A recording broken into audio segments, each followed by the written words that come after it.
I knew he wasn't from Earth. It was dark. There was a small guy in the bushes who asked me what I was doing here. Gotta be an alien. Gotta kill the alien. Gotta kill him. Oh, he already exploded. Job's done. Said, even though we're at war, we don't put our weapons on full automatic. I did just for this guy and no one else, and I killed him. Also, is this guy's name Clifford, or did he... His name's just Veteran, as far as I know. That could be why he's so confused, too. Yeah. I'm not fucking Clifford! You are not supposed to be here. I feel like this illustration's doing a lot of heavy lifting in this story. He's just describing a pretty normal encounter, but then because of the illustration of aliens, it's like, man, they must have been aliens. Yeah, but a little guy came out of the bushes. He looked like a regular Vietnamese man, and the picture is of like an octopus. So all of the comments believe him and are pissed. They're like, way to go, Clifford. The little dudes were trying to bring about peace on Earth, and you blasted them. Like, way to go, man. We almost had peace. And you gave them a demonstration that we are a species not to be trusted or helped. Good job, Clifford. They're like, your story is 100% real, and we hate you. Well, and then this person's on his side. It's like, he's been consistent about these events ever since they happened. Yeah, because that's how he remembers it. You can still be consistent about something that didn't happen. Wasn't used to the ganja. Just imagine smoking this 35% THC they smoked back in 1980 when they smoked weed that had to be 6 to 8% THC. I am sure I would have seen some crazy shit. And let's go ahead and report him for animal abuse.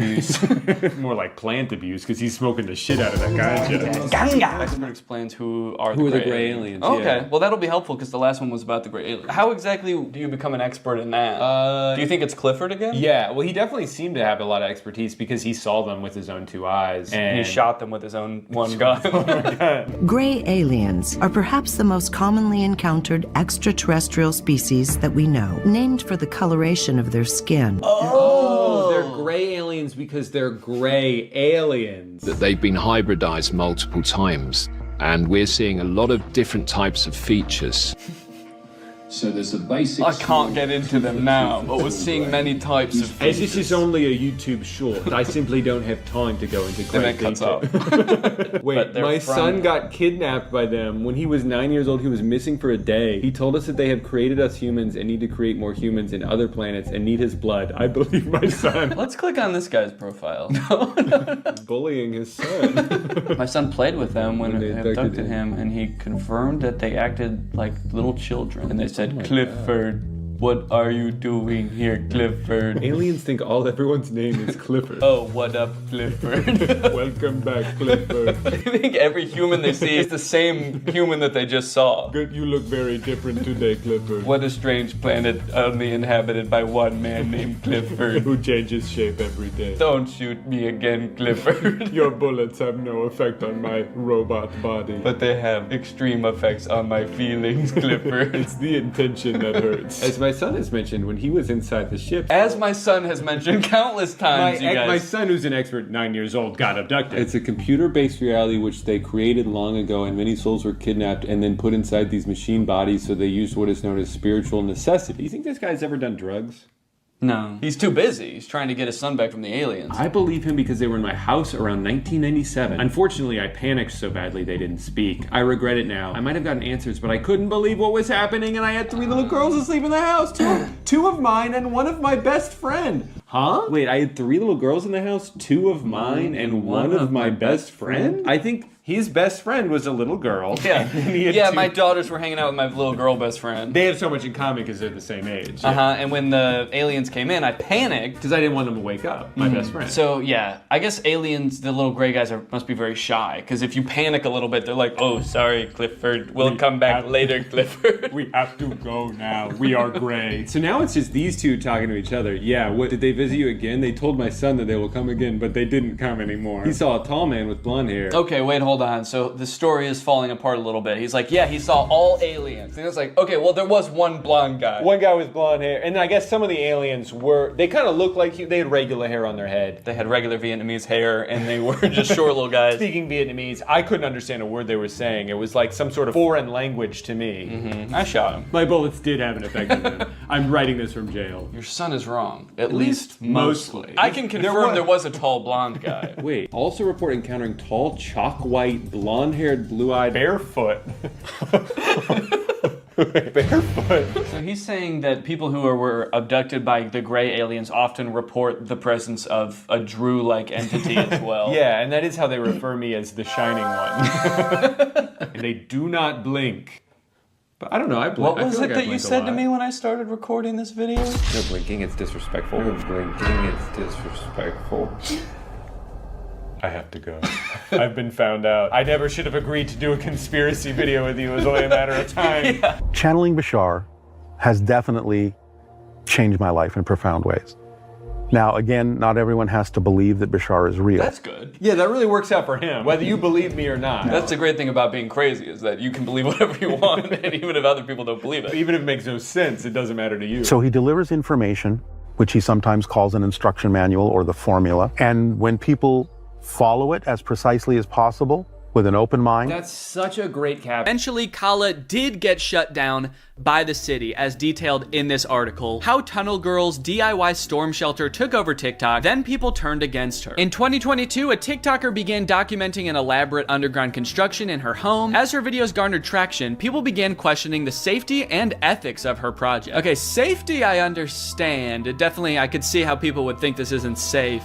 Ethics? She like bringing kids into the mine or something? I guess ethical concerns could boil down to the fact that, you know, she could be like digging a giant sinkhole under her neighborhood, and that could affect her neighbors' houses as well. That's pretty fair. You know, I would be concerned if I found out one of my neighbors was like hollowing out the ground beneath my house. So that could be the ethical concern. It could also be like releasing horrors from the earth beyond our comprehension. One of those two, I guess. What began as a characteristically quirky TikTok anecdote of a person on a curious home renovation style mission has become a messy source of debate, speculation, and even political contention. Political contention? Did I miss something? What happened? Experts are worried as the tunnel appears to be headed straight for the White House. And she has a gun. Is she planning to hop out of the floorboards of the White House and assassinate the president? Or does she have a map to treasure? Kala has refused to comment. Over time, her project became increasingly ambitious. By August 2023, Kala referred to her project as an underground tunnel system. See, that's a big leap. That makes me think she's not being totally honest with her motives here. Because that's quite the escalation from the storm shelter she was building originally. I swear, man, these influencers, you give them an inch, they'll take a mile. The next line of the article is like, by January of 2024, Kala referred to her project as a subterranean metropolis. What she's involved in isn't new. It's known as hobby tunneling, a passion for underground digging typically associated with men. Ah, yes, the masculine urge to dig. Have you ever noticed all men are born with this innate desire to burrow into the earth and hide from God? Over the past year, viewers have questioned whether Kala is qualified to undertake the complex construction work depicted in the videos. She has repeatedly acknowledged that she has no formal training, but believes that she can teach herself the necessary skills to perform the work safely. In one comment under a July video, she clarified that she is an engineer, as her TikTok handle suggests, but a computer engineer, not a civil or structural one, as people presume. Yeah, no, I could see why people would have gotten that twisted. I'm not saying that she intentionally tricked people. In fact, I think it was probably an honest mistake. She is an engineer. But I could totally understand why people would be shocked to find out that the woman hauling thousands of tons of rock out of her basement is in fact not that kind of engineer. In November, Kala was interviewed by NBC News clarifying that the project wasn't a doomsday bunker. Yeah, well, that doesn't really clarify anything. Because like if it was a doomsday bunker, that would have clarified what it is. But now I'm just more, like that's just more confusing now. I'm not really a prepper or concerned about that kind of thing at all, but I just thought it would be neat to have, like a little protective shelter area, she told the outlet. And so I started working on that, and also it's a challenge, and I live for challenges. It keeps me preoccupied and keeps me entertained. Okay, well, there's the answer we were all looking for, I guess.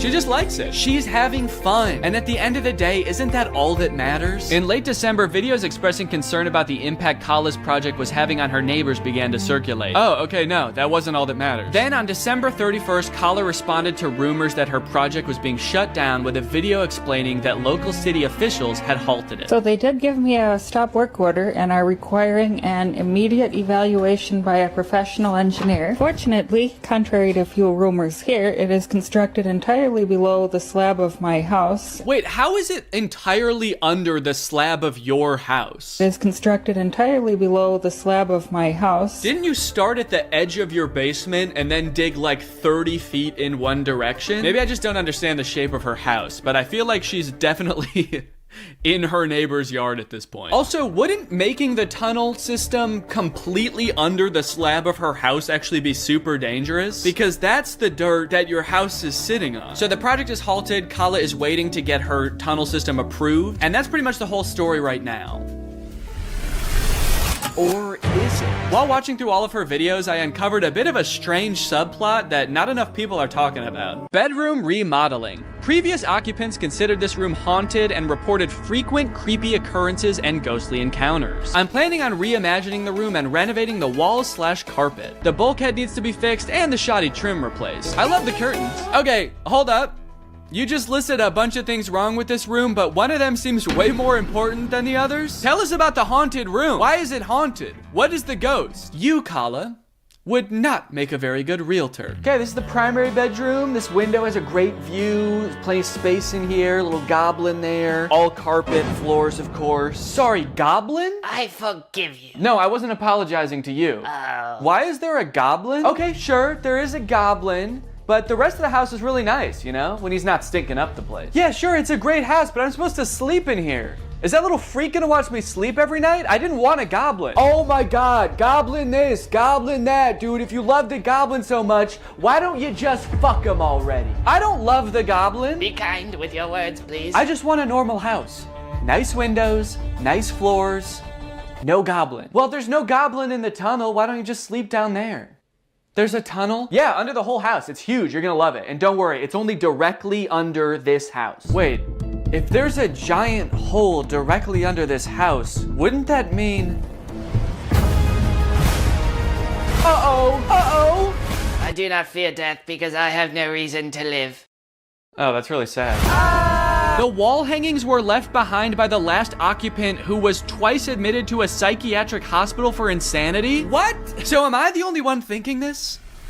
This is why she's digging the tunnel, to get away from the ghost. I knew there must be a better reason, and this is it. She's got a ghost in her house. But unfortunately, Kala, I do have to inform you that ghosts can hunt the ground under your house too. They own the ground rights all the way to the core of the earth, actually, unfortunately. And the air rights too. So don't try building a castle over your house either, you won't be safe there. The first time I saw this video, I was stunned. I was like, how were you only talking about this sometimes? But don't worry, she does have another video about the room where she goes into more detail, because so many people asked about it. Yes, this room has a dark past, including haunting and madness. I rented it to several friends over the years, and they reported voices, hallucinations, and negative energy. Okay, did you tell them that you were actively tunneling underneath them? Because I feel like that could explain at least one of those things. They reported hearing voices, banging, jackhammer sounds, creepers hissing, zombies moaning. I am currently renovating the room slowly as a side project, hoping to freshen it up for a brighter future. Okay, so if two of your friends have been driven to insanity by the room, they reported voices, hallucinations. I don't think that renovating it is gonna help. I mean, by all means, go for it. I support the renovation. There's no reason the room needs to also look insanely haunted just because there's a ghost there. Turn it into like a nice little zen oasis that just happens to torment the souls of those in it. Maybe those two things will cancel each other out and it'll just feel like a normal room. You know what would be a better use for all that castle rock, actually, that you've been finding in the tunnel? Just fill in that room. Fill the whole thing up with dirt. Just be like, we don't have that room anymore. Also, Kala, it sounds like you've had several friends rent this room from you. I rented it to several friends over the years. Why do you keep renting it to people if you know it ruins their lives? You, Kala,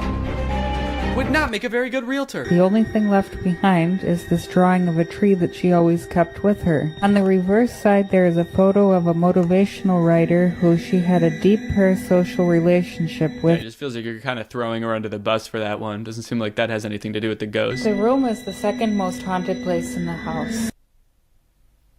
Second? Okay, this is wild. Right? Who would have thought that the amateur mining operation this woman had going on in her basement was actually not the most interesting thing about her? But I am so hooked. Please tell us about the other room. My house has two haunted areas. One is this troubled bedroom, and the second is this normal-looking closet. I like that she says normal-looking closet as the camera creeps in toward a terrifying closet with horror music swelling. Ah, yes, totally normal-looking closet, the kind every house in the 1800s has. Oddly, I was not able to view the bedroom with that closet before buying the house, and it was still locked during the home inspection. Damn, that's really weird. Who was the realtor? You? I felt some suspicion, but after closing, everything seemed fine. Wait, what happened there? Did she just trip in the middle of the take and continue on like nothing happened? Closing, everything seemed... This is the most interesting person in the world. I was upstairs cooking with a few roommates, and we heard a muffled pounding sound from downstairs. But the room was empty. A moment of silence was broken by renewed racket from inside the closet. Okay, well, it's time to sell the house. I think you have to sell the house. I don't know how many rooms your house has, but if 2 of them are uninhabitable due to ghosts, you have to move. If 2 of the rooms in your house turn you into a husk of a human being, fill them with rocks. On a serious note, Kala, if you are watching this, buy a carbon monoxide detector if you don't have one already. Carbon monoxide poisoning can do this type of thing to people and make them think that they are going insane, so maybe look into that. How crazy would it be if she bought a carbon monoxide detector and found a leak and she fixed it, and like the second the carbon monoxide was gone, she was like, why the fuck is there a tunnel in my house? All right, guys, well, I hope you enjoyed this video. If you did and you're new here, make sure you subscribe and turn on my notifications to join Greg. Greg is what I call my family here on YouTube. We're a family, we're an army, we're a collective. So go ahead and subscribe and turn on my notifications to join Greg. I'll see you guys next time with a very interesting video.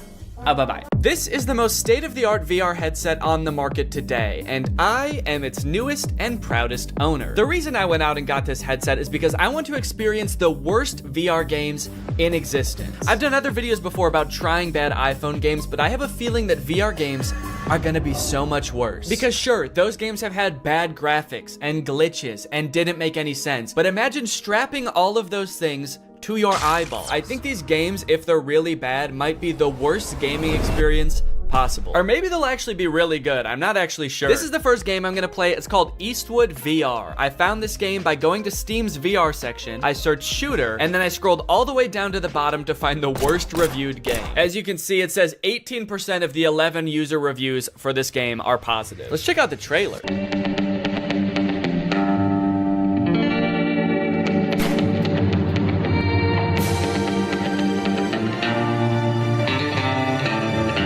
Just shoot people and fight people all in like an old Western setting? That actually sounds kind of fun. Okay, you can shoot chickens. You can shoot a bunch of people at once. This game seems cool as heck. Wait, who is that? What is that guy? Are those...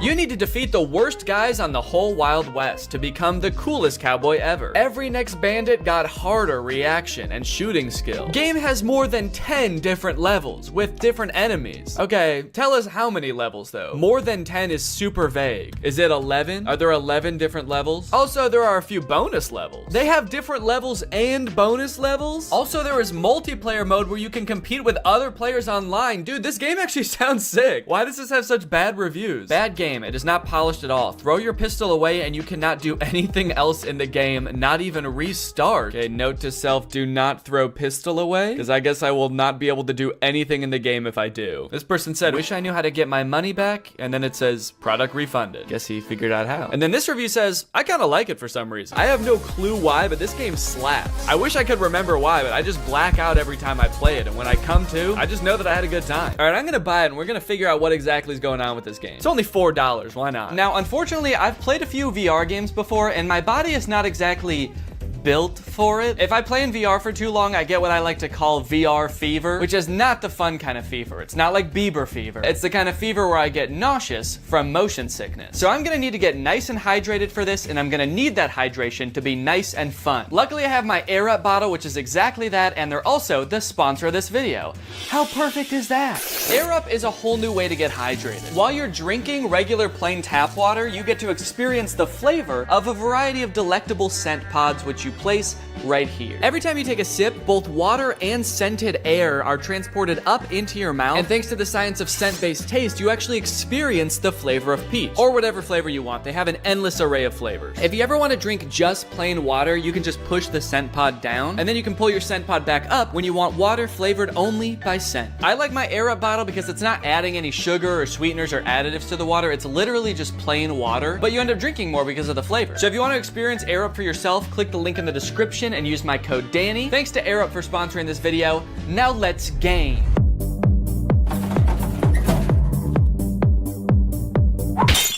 It's time to play some Eastwood VR! Entering the Wild West world of Eastwood VR, I was immediately greeted by the most aggressive NPC I've ever come across. Bitch! Oh my god. What the hell? Such an aggressive way to start the game. Come here, you big fuck! The very first thing you're supposed to do in this game is duel this guy, but for some reason, the game spawned me without hands. Right off the bat, I'm not seeing hands? Let me try restarting the game. Please give me hands. Please give me hands. Yes, okay, I have hands this time. All right, it says shoot him to enter the saloon. Is that how it worked in the Wild West? Son of a bitch. You have to shoot the bartender to enter the saloon? Now that I could actually grab my gun, it was time to use it. Oh, To do so, you must wait for the round to start. There's a little countdown and then a whistle. And then you have to pick up your gun and shoot him before he can shoot you. Dude! This took a little bit too long to figure out, honestly. Don't know what I did wrong that time. Come here, you big fuck! Easy. Whoa! I did it! Let's go. Hell yeah, partner. Hey, I dropped my gun and I got it back. The review said you can't do that. Guess they were wrong. So do I want to continue or restart? Yeah, as much fun as that was, I think I'm going to want to continue. Also, that is the funniest death pose I've ever seen. Dude is face down, ass up. Right. Continue. So it turns out none of the menus work in this game.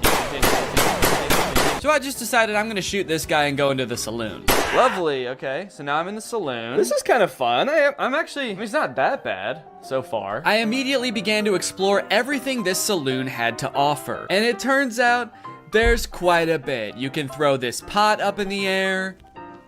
Whoa! You can stack chairs on top of each other. Ooh, dude, I wonder if I could like make a fort out of chairs. Probably not what the game was intended for, but dude, you can. Let's go. I guess it turns out to make an entertaining game for me, you don't need to program in any story or challenges. Just give me a bunch of shit I can move around. A glug glug glug. Do I look like I'm drinking beer? A glug glug glug. Okay, he didn't seem to care about that. Can I grab him? Oh, I've stunned him. What the fuck did I do? Oh my god. I touched him one time. I think I killed him. I think I have the touch of death, guys. I guess the game heard I like having things to pick up and move around and answered my prayers in the most terrifying way possible. Dude, this is like actually creepy. I'm holding him up with one hand. He's just like floating around. This is exhilarating. Bad boy. Holy shit, dude, this is crazy. The other patrons of the saloon didn't really seem to have much going on. Smash. Touch of death. Oh, touch of death doesn't work on him. So maybe there was just something wrong with that one guy. Maybe he had his own thing going on. He had his own demons. Don't worry about him, man. He would have done that anyway, even if you weren't there. Can I pick up this gun? And one for you? For looking at me like that? I wonder if I can steal this guy's gun. That'd be kind of fun, huh?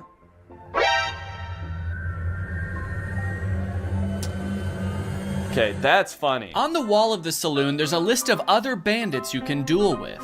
Oh, okay. And I guess that's how we start them. Son of a bitch. Oh my god. This guy was equally mean, but a little bit more whispery. Son of a bitch. And about 100,000 times harder to kill. Oh my, whoa! That was so fast. What? Dude, I can't even shoot one bullet in the time it takes for him to like shoot like 12 at me. On top of that, that zombie level that was advertised on Steam is nowhere to be found in this game. I'm kind of curious about the zombie one, but I'm actually not seeing that on here. I did, however, find the chicken game. Kill all chicks. Finally, after a stressful time in that saloon, it was time to blow off some steam. Nice done. Thank you. Your score is 1225. You are better than 0% other players. That kind of makes the nice done seem sarcastic. My favorite thing about this game is that the menus don't work. The only menu item that works in this game is this guy. And he's not even a menu item, he's just a guy. Oh, you're back? Dude, get out of here, man. Well, I thought I told you to get out of here. Hey, did you guys notice that you're all the same guy? I like that the music stopped when I said that. It's like, okay, the music has started back up again. I feel a little bit better, but that was creepy for a second there. It was like they all actually had a real human moment where they realized they were all the same guy in a video game. I still kind of think he knows. The way he's looking at me. It was right about now that I started to discover just how creepy and lonely this game starts to feel the longer you play it. It turns out the last toss I gave that NPC caused him to glitch halfway through the wall. Look at this guy. He used to just be like a jolly fellow drinking in a saloon, and now he's got this glazed over look in his eyes. His arm is like stuck through a wall at the atomic level, and I'm still gonna keep throwing him. As I chucked him further and further into the desert outside the saloon, I got a sense for how desolate this place was. Starving for any kind of human interaction at all, I decided to reach for the last duel on the board. And global show yourself. Try it out online. Are there even other people that play this game? Is there gonna be anyone to play against? But the fate I met in that lobby was far worse than anything I encountered in the saloon. No suitable rooms at the moment. Okay, I can host a game, see if anyone comes along. Okay, so now I guess I'm just waiting for somebody else to find this game, buy this game, and show up right in front of me so I can shoot them. Oh no. Oh no, I can't shoot the guy to go back in the saloon. How do I get out of here? How do I go back in the saloon? I can't move anymore. I'm stuck in this place until somebody else comes to duel me? Why does it say hello world in the sky? Come on, man. Let me go back in the saloon. Let me go back in the saloon. Next on the list, we have Bad Boy Simulator.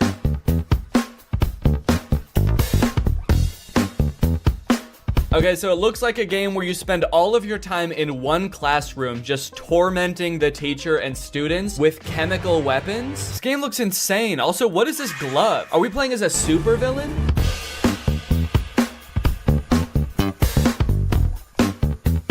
I love that these two characters cough in sync. It's kind of like they're dancing to the music of the game, too. They're like, all right, let's go.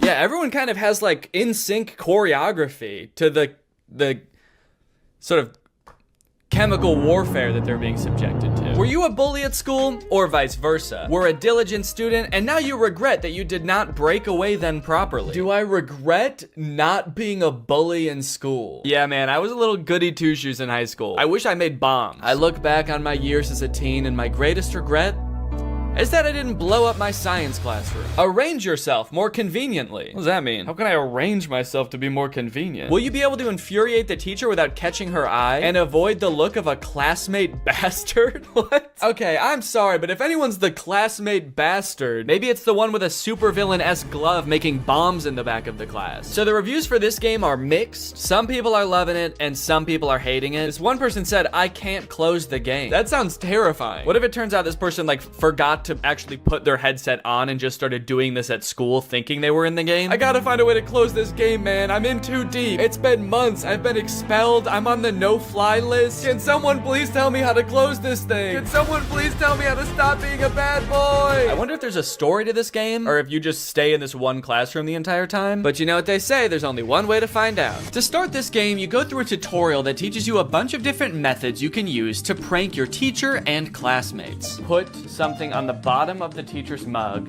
throw it, and then go sit down. I don't know. Okay, so is this glue maybe? Go ahead and stick that, and I'll go right back to my desk. Oh, now we get to watch the teacher discover that her mug has been glued to her desk.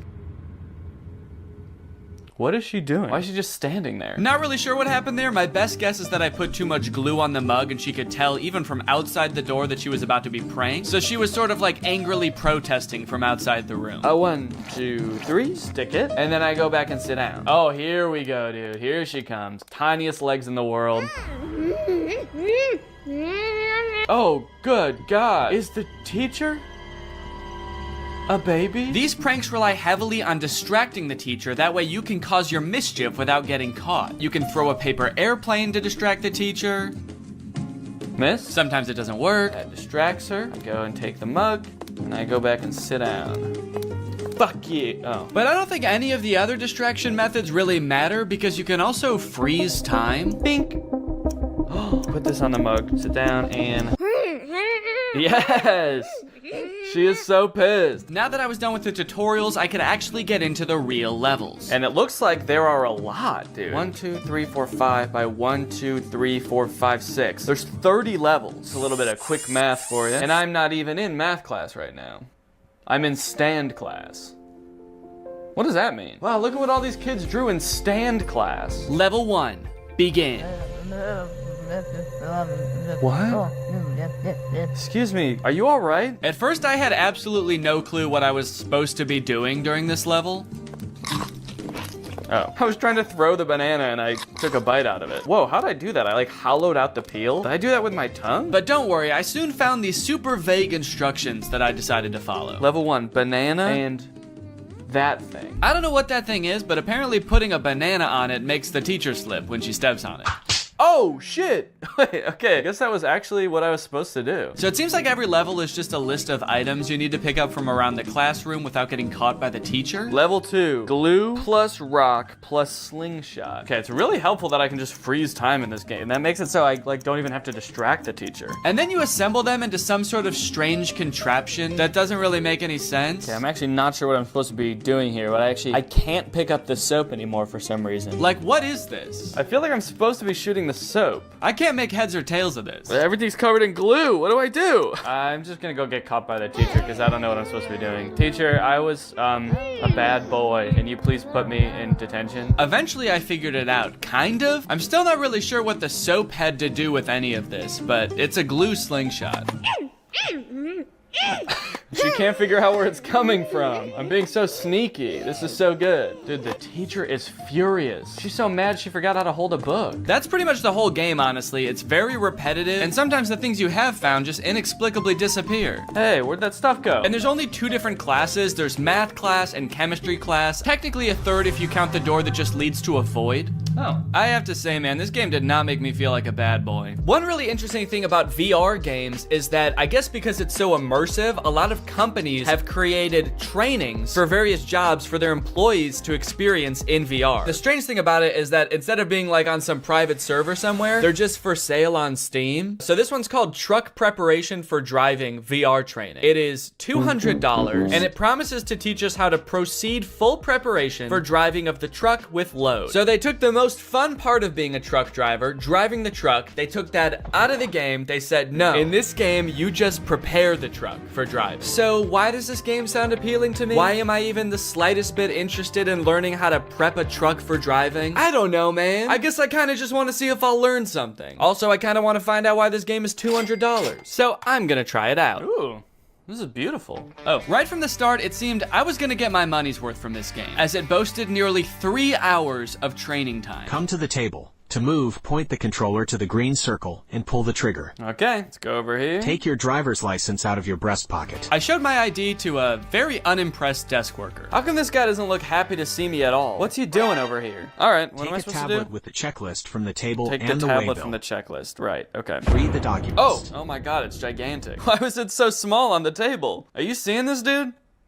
It's crazy. One thing I'm starting to notice about VR is I do not like how dull and lifeless the characters are in these worlds. Look at the mechanic I meet in the garage. Look at this guy. The uncanny valley of it all just gives you this deep, unsettling feeling that you can't shake. Take the car key from the mechanic. Then go to the cabin. So I will say everything up until this point seemed like pretty self-explanatory. Like I didn't need a state-of-the-art simulator to figure out how to walk up to a man and for him to hand me keys. And the graphics of this game are not very good. For $200, this is the most expensive game I've played so far, and these graphics suck. Also, I swear every time I look at that guy, he's like not wearing his helmet for a split second. Many of the tasks around the truck are making sure things are working properly or in good condition. And I started to realize that none of it is. This truck is in horrible condition. I'm starting to think this whole place is all torn up. This looks like a little tear here. This looks rusted out as well. When do I get to prep a good truck? Eventually, I realized I can kind of just speed run this whole checklist by assuming everything is in bad condition. Daytime running lights, no. Parking lights, no. Which was especially helpful because a lot of the things on this checklist were named incorrectly. You know what? This game is all wrong, man. I gotta say, this is actually pretty disappointing. Stop lamp? Safety belt? You mean seat belt? Fifth wheel coupling? I can only imagine what that is supposed to mean in real life. That's probably like the radio or something. Check for wheel chocks attached to the rear of the machine. What's a wheel chock? On the back of the machine. What machine? The truck? Is that the machine? Is he the machine? You got any wheel chocks back there, sir? Turn around, let me see. Let me see your wheel chocks. Suddenly, all of the UI and my ability to walk around disappeared, leaving my prospects of finding these so-called wheel chocks hopeless. I tried resetting the game to see if that would fix it, but the only thing that did was erase all of my progress. Prepare the truck for driving. Come to the table. To move, point the controller to... Okay, this one actually looks like it might be a little bit more entertaining. This one is called Airline Flight Attendant Simulator. Being a flight attendant actually does sound kind of interesting, so I am kind of curious to see what that entails. And the graphics on this one look a little better too. Passenger evacuation. Wait, why did I think this game was gonna be mostly like bringing people soda and like walking around and just doing safety checks? Okay, now this makes sense now that I think about it. This game is about what to do in case of an emergency if you're a flight attendant. So does the game start off with the plane immediately about to crash? Oh my god. Well, honestly, I kind of don't want to spoil this game too much for myself. I kind of just want to play it. Okay, this game consists of 4 levels and they get increasingly intense as you go. The first one is safety equipment check. It's not anything too crazy. You just walk around the plane looking in various compartments to make sure all of the required safety equipment is there. We need 20 child belts, but look, there's only 15 child belts. Guess some children aren't going to be joining us today. We're gonna have to strap them to the bottom of the plane. The next level is where things started to heat up. Literally. Oh, there's people on the plane now, dude. Hello, everyone. Welcome to my flight. Well, sir, welcome to my flight. I'm glad that everyone on this flight is an adult, not a single child on here. That's good because we are gonna be going down. You look familiar. Has anyone ever told you you look just like that guy? And has anyone furthermore told you that you look just like that guy? There's a series of steps you have to follow to a T in order to put out the fire correctly. And if you do any of them wrong or you don't do them quick enough, you fail. Ooh, whoa, cool. All right, I'm wearing the smoke. Oh. All right, that time I wasn't even goofing around. I was being dead serious that time. That's okay. We need to learn how to do this first, I guess, and then once I know how to do it, I'm gonna be able to speed through this lickety-split. And speed through it lickety-split I did. Once I had the instructions down, I was opening the door, I was extinguishing the fire, I was pouring water on it. What? Oh! Okay, yeah, I did fail that time. I forgot a few steps. The source of the fire hasn't been inspected, but I did eventually get it. How did I do? The source of the... What? Kind of. It's been inspected. Oh, it says mission passed anyway. Okay. Well, I'm pretty happy with that. I mean, who really needs to inspect the source of the fire at the end of the day? The passengers can do that. Okay, aircraft depressurization. This one I could not figure out, man. You're just standing around when suddenly the airplane depressurizes. You have to put on a mask. Ah! Okay. Okay, that's on. And then you have to go make sure that the pilots are okay. Hey guys, everybody stay calm. But they don't answer the phone in the cockpit. I know, not good. So the game instructs you to go in there and help them. If there's no response, get into the cockpit by entering the code 12345 red. Okay, 1, 2, 3, 4, 5. Red? Enter? What's red? 1, 2, 3, 4, 5. Enter. Mission failed. Time is over. The aircraft is not descending. What was I supposed to do? So I don't know if this is just a bug with the game or something, but that code does not work. It does not get you into the cockpit. I replayed this level over and over. I did it so many times it was like Groundhog Day to me. Watch, guys. The aircraft is gonna depressurize. We're all gonna be screwed. Check this out. Ready? 3, 2, 1. Yep. See, I knew it. Yeah, you guys are all scared and screaming, but I knew the whole time. Enter. Enter. Enter. Enter. Let me enter, please. Please let me enter. I have to save the pilots. They need my help in there. Why does it look like I'm like caressing the door handle also? Okay, this one sounds like it's gonna be the most intense one of them all. Emergency landing and evacuation. And it was intense, dude. The first few instructions are just things you're supposed to scream at the passengers as the plane goes down. Brace, Brace, brace, heads down, stay down. Brace, brace. Release your seatbelt. Stay in your seat. Life vest under your seat. Put it on. I kind of immediately forgot what the chants were the second the level started. Brace, brace. Keep your head down. Stay down. I guess I was just so nervous because the plane was about to crash. But I think they got the gist. Oh, okay. That's impact. Very scary. Very scary indeed. Passenger evacuation. Okay. Here we go. Next step. Release your seatbelt. Stay in your seat. Life vest under your seat. Put it on. Oh, they are. Okay. They all already have it on. Okay, so next. Now it was time to get everybody safely off the plane and into the ocean. Whoa, dude, this is crazy. Hey, guys, that's not. No, don't do that. I don't think you're supposed to do that, are you? Isn't everyone supposed to get on this thing? Where are you going? We're in the ocean. Oh, shit. Oh, no. Okay, it's attached. I was like, I was just gonna float away and then, oh, hello. Got these two clones lined up, ready to go. Okay, right here. Oh, okay, there they all go. Wow, seems like they all really know how to do this. Has this happened to you guys before? Check the entire cabin for any passengers left inside. There better not be anybody still on this. Oh my God, dude, get up, get up. Inflate the life vest, get up, go. What am I supposed to say? Excuse me. I gotta admit, it was pretty fulfilling to help all of these scared passengers off of the plane in a calm manner, and oh fuck, I have to get in the cockpit again. I hope the pilots are alive. Literally everybody else lived, so it would be kind of a bummer if they didn't make it. 1, 2, 3, 4, 5, enter. Oh, it worked this time. All right. Hey guys, I don't know if you noticed, but the plane did crash, so just wanted to let you know. There you go. Oh, okay. All right. You're good? And you as well? Are you good? Oh, okay. Perfect. No, don't get your hands off the steering wheel. We're not in the air anymore. We crashed. Get your hands off the steering, please. Now that I had rescued everybody else on the plane, it was time to rescue myself. A jump, a jump. Mission failed. This last one I kind of have a complicated reason for picking, but I think it's interesting. This game is, I think, one of the most popular VR games you can play right now. It's called Gorilla Tag. I'd never heard of it before researching this video, but it seems very popular. Here we find a most curious creature, moving on two paws, able to traverse great distances. So it seems like a multiplayer VR experience where you play as a gorilla who inexplicably does not have legs. I don't know if they all just escaped from some kind of laboratory where they were being experimented on or something, but none of the gorillas have legs. And also, instead of like using the joystick to walk around, you like swing your arms like an actual gorilla walking around, which seems super annoying, honestly. But this game has very positive reviews. 93% of the reviews for this game are positive, but I read through some of them and it gave me a little bit of pause. Positive review. This is the reason I do not want to have kids. Positive review. Kids call you racist stuff, but you will get used to it. Positive review. Dislocated my finger in real life. I think what I'm getting at here is that the game itself is well designed and fun to play, but because it's a multiplayer game, the other people on the app, being mostly children, make the game a terrible experience. At least I think that's the case, but I want to check it out for myself. Is this actually a good game, or do the clientele ruin it? You start out in a cave learning to walk as a gorilla for the first time. This walking mechanic is very annoying and would only continue to get more annoying as the game went on. Also, I'm not sure why the game is third person in this recording. When I was playing, I was in first person as the gorilla. So this is what a gorilla's hands look like. But as you emerge from the cave, you are greeted by hundreds of children. Oh. Never give up.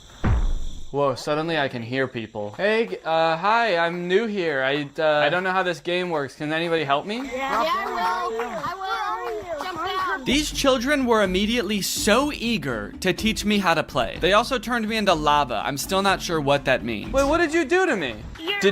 They swarmed me like a pack of feral wolves and immediately started asking me questions and showing me how to do things. This is kind of overwhelming. Do you already know how to run? So you gotta run like diagonal to the ground like this. They wanted to show me how to run, how to throw balloons. They wanted to feed me hot dogs.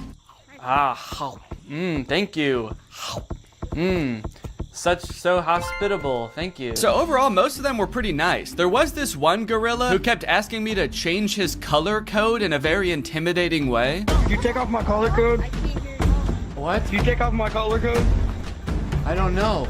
don't know what that means. This guy was weird. He also made me do a bunch of tests to make sure I was really new and I wasn't just faking it. Press this right here. Ooh, hats. Press right here. Put on. Press right here. Put on. Okay, you're actually new. Oh, you thought I was razzing you? You thought I was messing with you? I wouldn't joke about that kind of thing. Do you want to know how a real man does it? Yeah, show us how a real man does it. Bro, a real man do it like this. Whoa! That's a real man. While I was being taught how a real man runs up a wall, I was told that the $1,000 Meta headset I bought to play all of these games was actually the worst possible one I could have used. For some reason, I feel like it's like my hand is just not sticking in the wall. What are you playing on, Oculus or Steam? On Steam with the Quest Pro. So you have about 85 hertz. Okay. So your hands are not as sticky as the Oculus players. Wait, what did you get? The Pro? Yeah, but I'm playing it on Definitely Steam. should've not bought that headset. What the hell, Steam? And Mark? My gaming setup is too good for Gorilla Tag? How fucked up is that? Once the Gorilla children had cooled down a bit and started to go back to doing their own thing, I asked my friend here if there was anything else to do in this game. Are there like mini games in this game, or like what is there to do? He decided he should take me under their wings / monkey arms and teach me their favorite game. Let's teach them how to play Monkey on the Shelf. Okay, let's go. Now jump on the computer. Okay. Now join code Joe Mama. Monkey on a Shelf is a don't touch the lava type game where you try to make it from one end of the room to the other without touching the floor. I kind of thought there would be mini games like programmed into this game, but there is no structure at all. They just like pick one monkey to watch and make sure people don't touch the floor. While we played, we got to talking about some of the negative things people had to say about this game. Are there a lot of racists in this game? The review said that like it was just a bunch of racist little kids. Yes. Yeah, there are.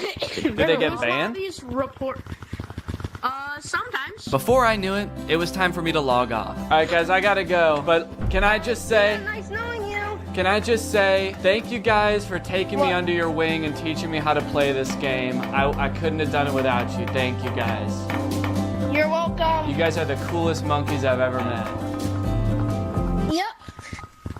All right, bye. Well, Greg, there you have it. The world of VR is a magical and mysterious place that I am proud to have explored here with you today. If you have any other games you want me to check out, let me know. If you're not subscribed yet, make sure you subscribe and turn on my notifications to join Greg. Otherwise, go ahead and check out another video right here, and I'll see you guys in the next one. Bye-bye. Life as a new dad is pretty good. Rocking my baby to sleep, watching him crawl for the first time, and there's so much to look forward to. Like finding out what kind of TikTok dad I'm gonna become. There's so many types of dads on TikTok. You got Frog Dad. I could be like Addison Rae's dad, begging Young Gravy to box him. One thing's for sure, whatever kind of dad I become, I'm excited to do it on TikTok. Wait, what is this? TikTok is getting banned? Guys, TikTok might get deleted in the US forever in a few months, so I either need to move countries or fulfill my dream of becoming a TikTok dad now. Luckily, over the years, I've gathered a pretty choice list of dad talks, and today I'm going to watch them, and then I'm going to become them by recreating them. So let's take another look at that Addison Rae's dad TikTok. Can I get a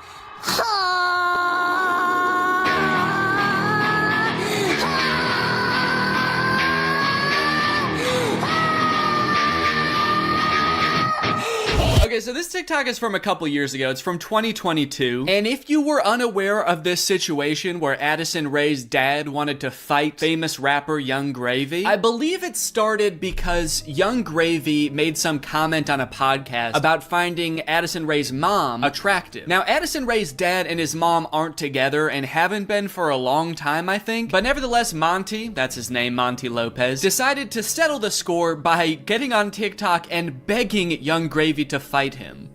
Can we meet now? Like today, it's August 9th, 2022. I'm ready and I bet you're not. Only a boxing match. Do you have what it takes? Please, I'm begging you, Young Gravy, fight me, please. I'll let you win. I don't care. You can bring a gun. Just don't kiss her. Also, because of the UMG thing that happened recently where they removed all their music from TikTok, this TikTok is completely silent. I'm guessing it had more of a badass vibe to it when it actually had music, but now it's just kind of sad. But to be fair to Monty, that TikTok was like 2 years ago. The beef has since been resolved, I think. Or Monty just realized that Young Gravy was never going to respond to him, so he stopped trying. But let's see what Monty's up to now. What's going on, everybody? Happy holidays. We got some real funny videos that I'm about to show you. Let me know in the comments below which one you think is the funniest. Cool, man. Yeah, those are some pretty funny videos. Did you steal them, Monty? Did you steal the videos? Bad, Monty. I like that Monty is compensating for his old videos having no music by putting 3 times as much music as is necessary in this video. I don't really think that this exact genre of TikTok speaks to me. I don't really know if I want to become like the content stealing kind of guy on TikTok. Hey guys, check out this crazy clip I just saw. You're gonna want to buckle in. This is 3 hours long. I should give Addison Rae's dad type dad a shot though, so I'm gonna be recreating that first TikTok. Okay, so I was trying to think of who it would be funny for me to be trying to fight in this video. My first thought, for some reason, was Joe Biden, but I feel like if I posted a shirtless video of me screaming and begging Joe Biden to fight me, I would be investigated by the FBI, the CIA, trying to think of any other 3-letter acronyms, AJR maybe. So I'm not gonna do that. Maybe it would make more sense if I just challenged someone who already does influencer boxing, like Jake Paul. I could make this same kind of shirtless screaming video, begging Jake Paul to fight me. I can't just stop there because Monty didn't stop there. Oh no, no, no. He challenged him, he begged him, he asked him to come to his house right now, and then he also pivoted to just posting silly videos on his page. So I'm gonna try to encapsulate all of that into one video. I also noticed in this video when he stands up, it like, well, one, it says run white boy run at the bottom, and then it also reveals that he has a tummy tattoo. So I don't know if I should incorporate that somehow. Like when I stand up, there's a funny tattoo on my tummy. Maybe it's just a heart that says Jake in the middle. Because I want you to get the vibe from this that I just want to hang out with Jake so bad. I don't care if he's beating the shit out of me or if he's just coming over to help me water my garden. It's actually kind of hard to write this upside down, but hopefully I'm doing this correctly. Can you even see it in the camera? Can you see the Jake? There's an effect on it. Should I use that effect? Gym light? That's kind of menacing. What other effects could I use? No, okay. Let's just do no filter. No filter or nothing. Can I get a... I didn't like filming that at all.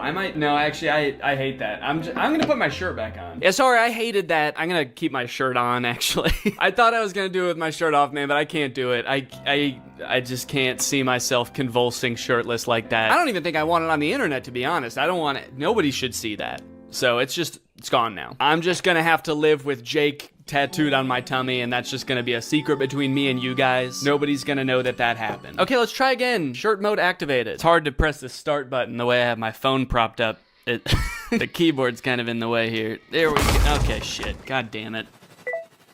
Can I get a... That might have been pretty good. I am picking up my phone at the beginning, but I think I went menace mode for sure. Actually, the beginning where I prop my phone up adds some kind of authenticity to it in a way. I don't know if it's like a millennial pause or kind of makes it seem like this video was totally off the cuff. Like I wasn't even planning on recording this. I'm just setting my phone up because I'm getting so pissed off. Well, I guess I'll just finish her up then. Oh, there's still sound. Can I make the sound stop now? Please? Okay, I guess I can't. So is it just gonna be that then? That's not good. That's not funny. That's just weird. That's just me straight up asking Jake to fight. Okay. Maybe I can record it in my camera roll and then add it in the editor. Hey Jake, I just wanted to say, I didn't mean what I said back there. I don't think you're a baby. I think you're awesome. And we don't have to fight. We could just hang out sometime if you want to. Anyway, here's a funny video I found. Okay, now I have to actually find a funny video and add it in here somehow. Funny video I found. Hell yeah. Can I get a...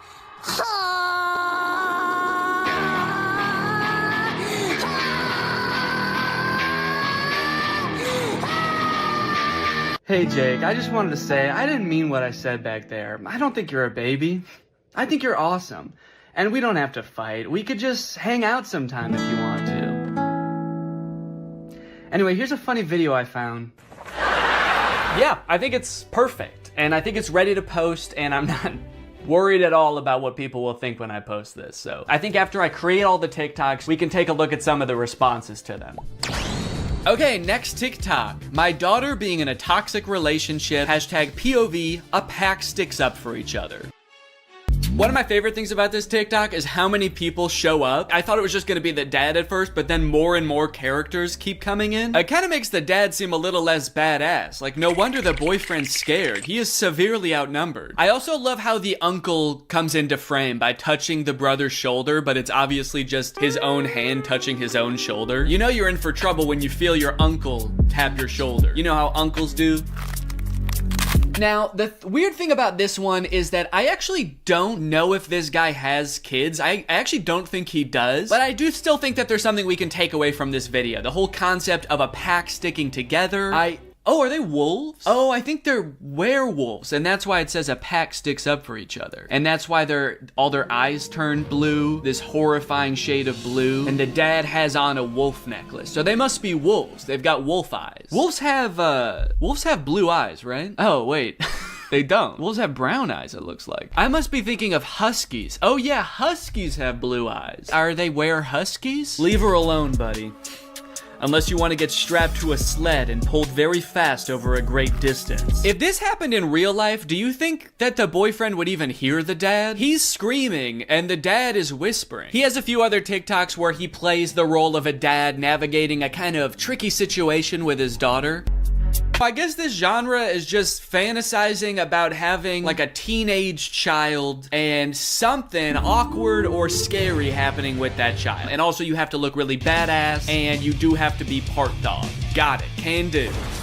Before I film this one, I actually have a much more important POV I need to film first. POV, that moment when you're sponsored by Opera. Opera makes other browsers look like that evil boy in that last TikTok. All alone and useless. Meanwhile, Opera looks like the family because Opera has so many useful features built in that it's so much more than just a browser. You've got Aria, Opera's native browser AI, which lets you get clear answers instantly. Highlight any term on the web and ask Aria to explain it. The great thing is Aria is connected to the web and can provide real-time information, unlike a lot of other AI models. Tab islands are huge for helping me stay organized while I'm working on a video. If I have several TikToks open, a couple of Google Docs, email, I can collapse them into context-based groups automatically.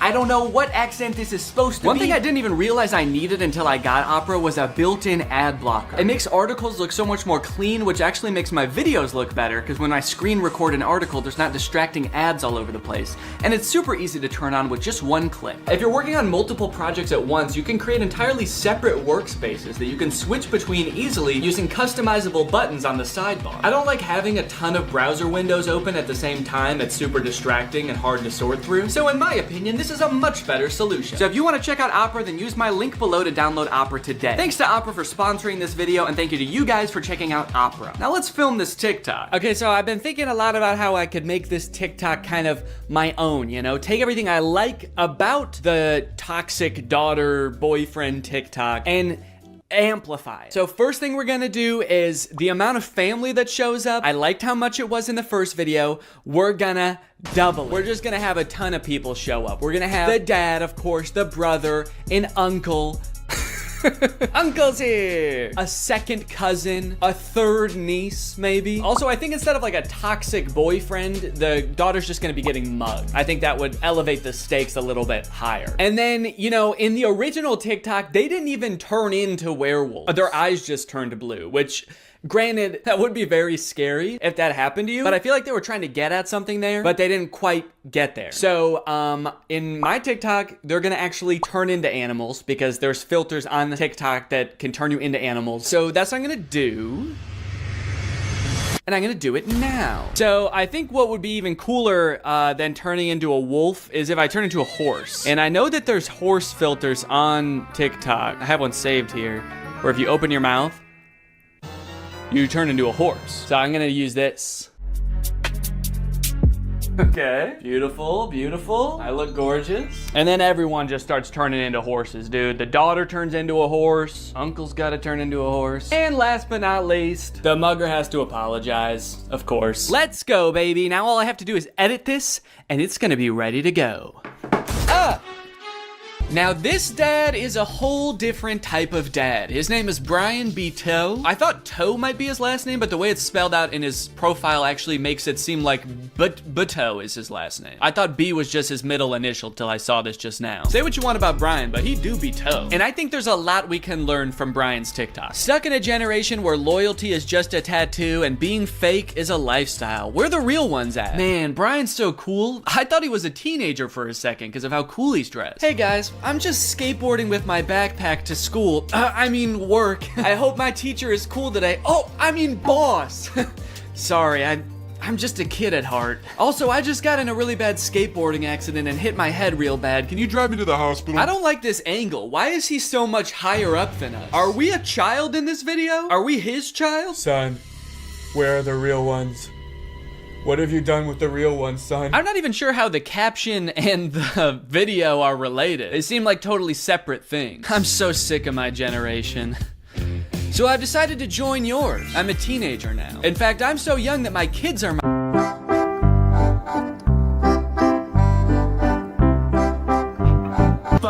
All right. Now, obviously, I don't like this video. I don't like it one bit. But I'm mature enough to realize that I'm not the target demographic for this video. This video is for MILFs. And I'm not a MILF. I'm at most a DIL. I'm just a dad you would like. And the MILFs in the comments are loving it. Yes, you still got it. Where you been all my life? Damn, my kind of guy. More power to him, I guess. The one thing that I can't get over is the setting in which he's making this video. Are you in public? It looks like he's just in the lobby of a hotel making the absolute thirstiest video I've ever seen. You need to get to your room ASAP, dude. You are too horny to be in public. I like this guy in the background. The second he realizes he's in this video, he steps out of frame because he's like, oop, I can't be in this. Oop, get me out of here. This guy's too horny. The caption is still got it, which is a little confusing to me because usually you would say that about something you used to do when you were young. Brian, did you used to do this when you were young? They didn't have iPhones back then. Who were you doing this to, man? The reason so many people are single and not in relationships today is because we're looking for that 90s love in a 2023's hookup culture. Tell me I'm wrong. Yeah, man, that's fine. Where are you? What's going on in the background here? I'm looking for that 90s love. The kind of girl that doesn't just want to hook up, but wants to go on a date to the giant dirt pile in town. I love that dirt pile. I wish I could date the dirt pile, but she's taken. Hey, get out of here! She's mine! Okay, this is good research. I feel like I'm starting to get what this guy is all about. It's a lot of like pouring your heart out on the internet. Some of it could possibly be on the verge of oversharing, but he's expressing his feelings. He's looking badass while he's doing it. It's like this emotional vulnerability mixed with this cool, mysterious bravado of being alone at the giant dirt pile. Oh, oh, oh, yeah.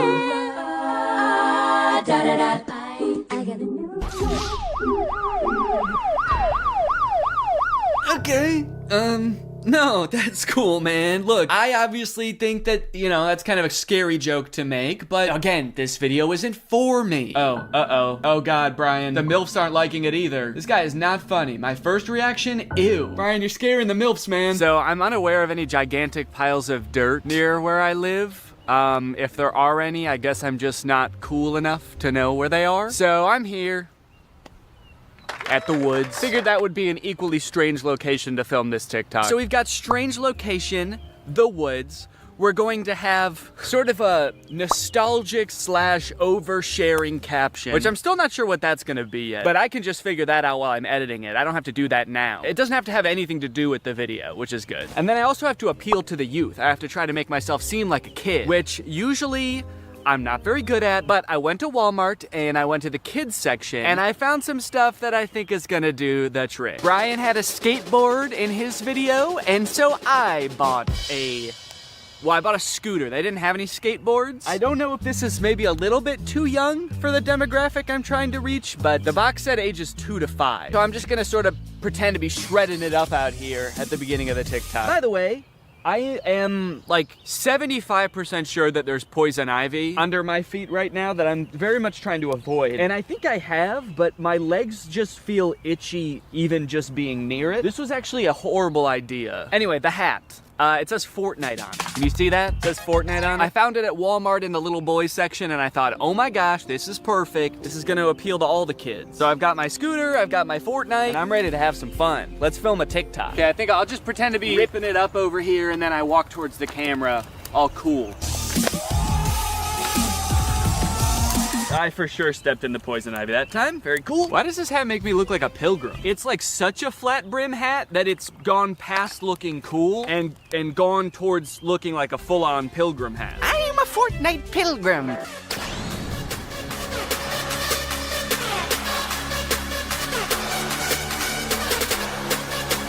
This one's just kind of a fun one. It's just a picture Shaq posted with like 20 seconds of music and then 20 seconds of silence. I don't know.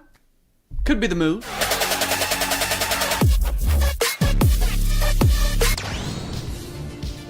All right, this TikTok is by a dad by the name of My Life, Not Yours. So in case you were confused, this isn't you.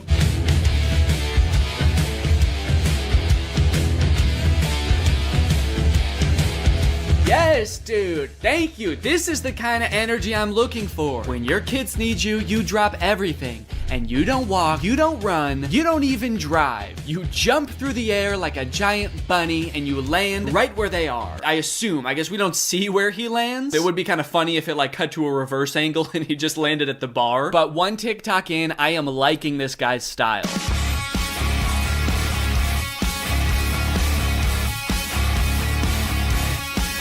So I guess the way I describe this dad is like action hero dad, mystical sorcerer dad. Either way, he's killing it, and I really like his vibe. He's always getting himself into insane situations like this one. Happy Easter, everyone.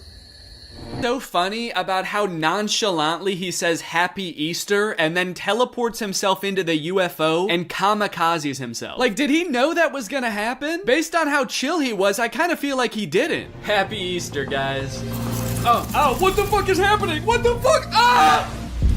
You know, I started watching this guy because he mentioned his kids, and I was like, oh, cool, dad content. But in hindsight, he actually doesn't mention his kids very often. So I guess they don't need help that often, because that's the only reason he mentioned them in the first video. He's actually kind of got a lot of other shit going on. He's always defending the Earth from some kind of cosmic threat, it seems. And after all these TikToks where he's harnessing magical powers and defending the Earth, you'd think that his kids would have some pretty nice stuff to say about him, right? You'd think they'd be pretty grateful, huh? Wrong. As dads, you know, we give and we give, but are we ever truly appreciated? No. My 7-month-old baby did the same thing to me. I was floating around in the spirit realm forever. It took me days to get back into my body. To take a step back for a second here, can we all appreciate how epic his editing is? I mean, this is pretty good. Also, the first time I saw this, I was like, holy shit, how high did this dude jump for this video? This man may be old, but he's still got it. But after watching it a couple times, I think that he's reversed the video and he's jumping off of something high onto the ground. Either that or this whole thing's real. I can't discount that possibility. I like this guy's videos a lot because I feel like we actually are cut from the same cloth in a way. I have always been obsessed with visual effects. I had a YouTube channel for this kind of stuff when I was a teenager. I would do this type of stuff, practice visual effects. I would do tutorials for effects. Hey everybody, this is Danny Gonzalez, and today I'm going to be doing an After Effects tutorial. I would watch every behind the scenes of like blockbuster movies that I could get my hands on. So I admire this dad's passion. It kind of takes me back in my own life to a simpler time. So I guess what I'm trying to say is, I'm pretty excited for this one. My favorite of his TikToks was the UFO one, so that's the one that I want to replicate. I'm gonna have like a UFO or a giant spaceship in the background right here. I'm gonna walk up and I'm gonna teleport onto the spaceship and blow it up or something. One thing I really want to replicate is how casually he did it. Like he didn't even know that it was about to happen. I think I just want to kind of like casually stroll up to the camera, kind of maybe wink at the camera. Or no, winking would imply that I know something is gonna happen. Maybe I'm just having a stroll, having a great day, and then I teleport up to the UFO. Would it be funny if I teleport without my clothes? That would really make it seem like I did not know this was gonna happen. Or maybe I did, but at the very least I thought I'd be able to bring my clothes with me. Like you see me teleport and my hoodie is still here and it just drops to the ground. And then how should it start? Should it have something to do with like when my kids need me or something like that? The caption could say something badass like when our way of life is threatened, I'm the man for the job. And then I teleport buck naked up to the UFO and am immediately shamed by the aliens for my tiny butt. All right, let's try this.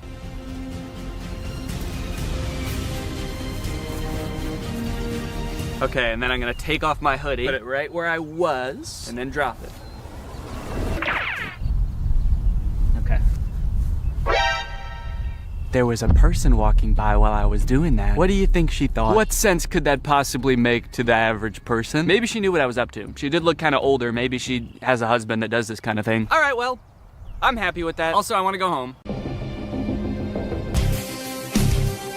Great. Now that all of the TikToks have been recorded, edited, and posted, let's see how people responded to them. We're gonna go from the least viewed video to the most viewed video, starting off with Addison Rae's dad. So this is the first video that I posted, and it is by far the least liked out of any of the TikToks. It has 45,000 likes. I think people were just confused. Nobody really got the reference. The general consensus amongst the audience is that I'm going insane. Second most liked comment is, "Nurse, he's out again? Is everything okay at home, Danny?" Okay, I was doing these TikToks to make myself seem like a really cool, awesome dad, and kind of feel like it's not working based on that comment. Oh my god, he's lost it. What is he planning? Or is he just having fun on TikTok? All right, he's either planning a video where this is some kind of satire, or he's actually just having some fun, challenging Jake Paul to a fight, begging him to meet up, and sharing some funny videos. Maybe this is just who Danny is now. Okay, next up was the Shaq TikTok. Lots of people praising my very calm demeanor in this picture. You look so comfy and at ease. You don't look terrified for your life at all. Looks like they were really nice. And then one kind of eerie comment. "Please don't die, I love your content." Do they know something that I don't know? I look closer and this was posted by my doctor. Oh no, he's actually been commenting a lot on here. He says, "The test results just came back, it's not looking good. Love your content though. Also, was Ice Spice cool?" Just feel like there's better ways he could have contacted me. Someone said, "Is this real?" And then someone commented under it, "No, it's AI. Look at Ice Spice and Taylor's eyes, or the guy on the right, his hands, or the sunglasses just floating on his shirt." So I guess he's talking about this guy, saying, "No, it's clearly AI. Just look at this dude." Which, is kind of fucked up, because it's not AI, that's just a real guy. Everything in the image is real except me. And even I am real. I'm a real person. I just wasn't in that picture. It's kind of interesting as AI has gotten more popular how whenever anything is fake now, all of the comments are AI. It used to be whenever something was fake, all of the comments were Photoshop. Even if it was a video, it would always be attributed to Photoshop, and now it's AI. Even in this case, when it was actually Photoshop, the accusation that gets thrown out is AI. It's just kind of something interesting I noticed. After I posted that TikTok, I was starting to get a little bit worried. I started this video with hopes of becoming the coolest TikTok dad on the platform before it got deleted. And based on these comments,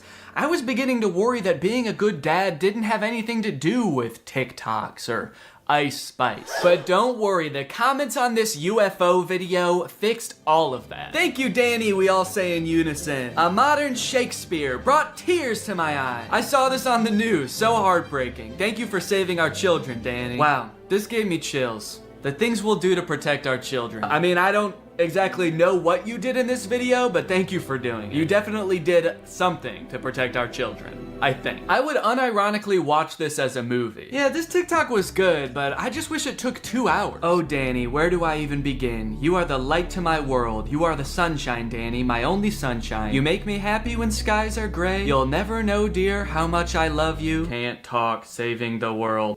All right, second place, the silver medal of dad TikToks goes to the Scooter in the Woods TikTok. Raking in a whopping 1.1 million views, 295,000 likes. People are really vibing with oversharing strange location dad. One fun thing about posting all of these videos is seeing people comment trying to guess what the video I'm working on might be about based on all of these seemingly unrelated TikToks. None of them have anything to do with each other, so people's guesses were all over the place. But the most common guess, and the one that had the most likes on this particular post, was, "I'm guessing these videos are him doing AI prompts and seeing which ones go the most viral." Which I think in a way goes to show how far AI has come, where I'm replicating real videos that people have made, albeit adding my own little comic twist to them, and people assume that they were generated by an AI. It either goes to show how good AI is or how bad I am.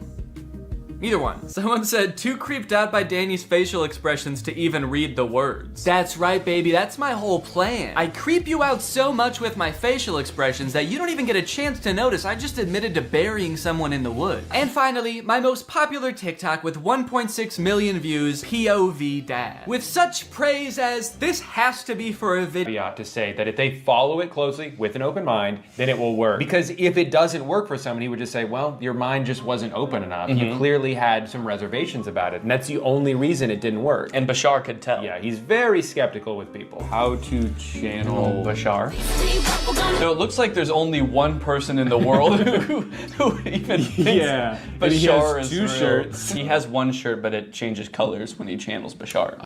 Would we go insane if we saw a video of Bashar? That's a great question. I was wondering if we would go insane if we saw a video of you. Of you? Oh, he's channeling Bashar. So I think Bashar is speaking through him. It depends on the mechanism used to capture the image. I mean, I have to imagine that there is some pre-existing lore about Bashar that if you were to see his face, you would go insane, and that's why he has to be channeled through people. Right. And so that's why she's asking this question. I like to imagine that she just came up with this out of nowhere off the top of her head. Hey, I really love everything you're preaching here today. I just want to know, like, would someone go fucking crazy if they saw Bashar in real life? And he's just like, it depends. It depends on if they have an open mind or not. Also, BasharStore.com. Yeah, that's where you can buy Bashar. Okay. I didn't think that this guy was like grifting at all before, but now I'm a little worried. Oh. Do you want to go back to 2011? How about 2003? How about 2000 through 2003? RSVP to Bashar? Yeah, the session looks like it's taking place about a month after September 11th. Unrelated. So I have to stream him channeling Bashar? I feel like I should be able to just channel Bashar myself. No, I think you're going to need to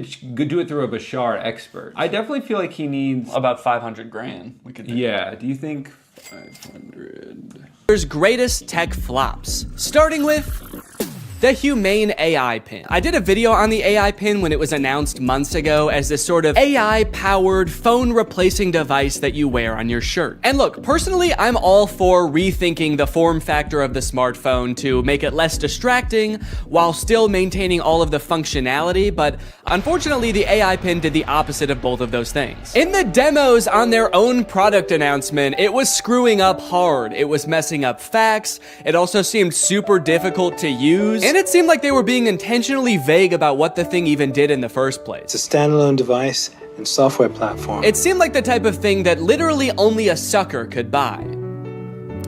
But that turned out not to be true because I bought one. I ordered this thing in like February and then didn't hear from them for a few months until April, when I got an email alerting me that it was time to set up my account.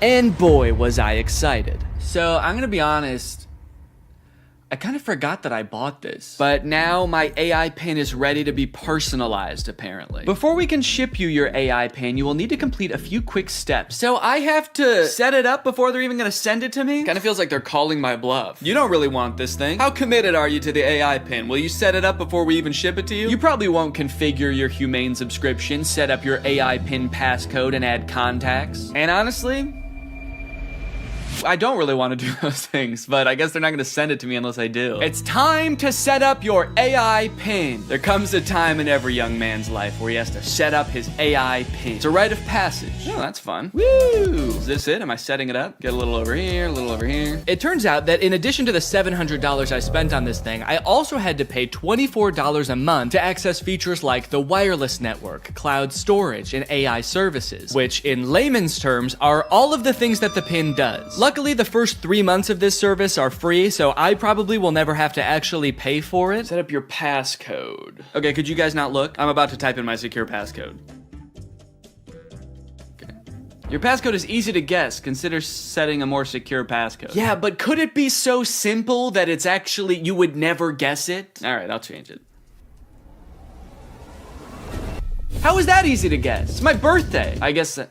Does it know my birthday? Do you know my birthday? Fun fact, I actually didn't know this before recording this video, but it turns out almost every single combination of 4 numbers is easy to guess. How is that easy to guess? But eventually, I reached into the dark recesses of my mind and came up with a number combination so random, so quite frankly disgusting, that no one, not even God, not even me later in this video, will be able to guess it. Okay, well let me write this down somewhere so that I don't forget it. Already using my phone for something because I don't have the pin yet, so I have to use the phone to remember the passcode to the thing that is gonna replace my phone. Connect your services. Oh, cool, I can connect my Google Photo and title services, which I have both. And just like that, I was done. I have solved Humane's riddles, and now they have to send me my prize. All right, well, I guess the next time you see me, I'm gonna have the AI pin in my possession. It might even be right here. Okay, we'll see if I remember to do that transition. I don't remember the transition I was gonna do, so don't ask. At first I was pretty surprised by how big the box was. I thought that I had just ordered a little tiny pin, but I guess it comes with a bunch of accessories, like a sticker that just says Humane. Cool! But you guys don't care about all that. You guys just wanna see the pin. And my God, she was beautiful. What? Oh shit. Okay, that's my bad. No, I thought that it was gonna be attached in there more securely. Come on, Danny, you dunce! But a dunce who was about to become half dunce and half machine. Oh! Oh! In order to start using the pin, I had to unlock it with my passcode, which was explained to me via the laser ink display and an extremely coherent AI voice. To enter your pass, tap the touchpad, push, and then pull your hand out to get started. Then raise it if you don't see the laser ink display. Okay, this is kind of crazy though. Look at it. Look at this. This is like the weirdest way to type in a number ever. I'm gonna do my passcode now. Wrong.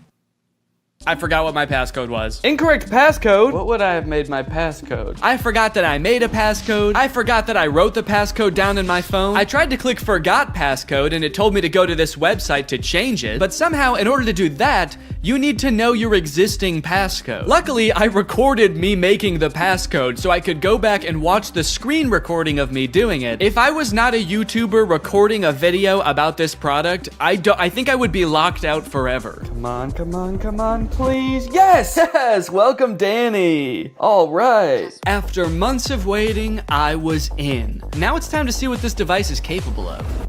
What is my name? Your name is not currently known. Please provide it if you would like it to be remembered. Actually, what's a cool kind of techno cyber sounding name that you could call me instead? Creating name. How about Neon Vortex? Yeah, call me that. Noting your name as Neon Vortex. I know I might have seemed all cheery and excited about this name on the surface, but the truth is, it destroyed me. I have never heard a name before that not only sounded so cool, but also embodied everything I wished I was. Suave, confident, futuristic. He was everything. Everything I could never be. Neon Vortex. This is the home screen. I'm all caught up, whatever that means. Nothing to report here, man, don't worry. You've got nothing to worry about. Your AI pin needs to cool down for a few minutes.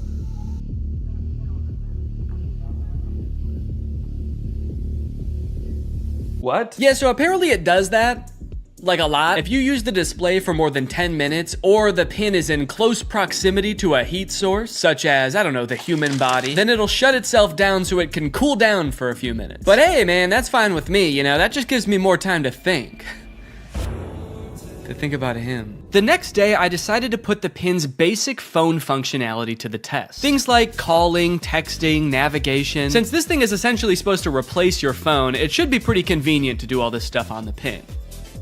It should be. The weird thing is it seems like you can't make any changes to the pin on the pin itself for some reason. So if you want to change any settings or add contacts, which I needed to do to test this as a phone, you have to use Humane's web portal on an inferior device like a computer or a phone.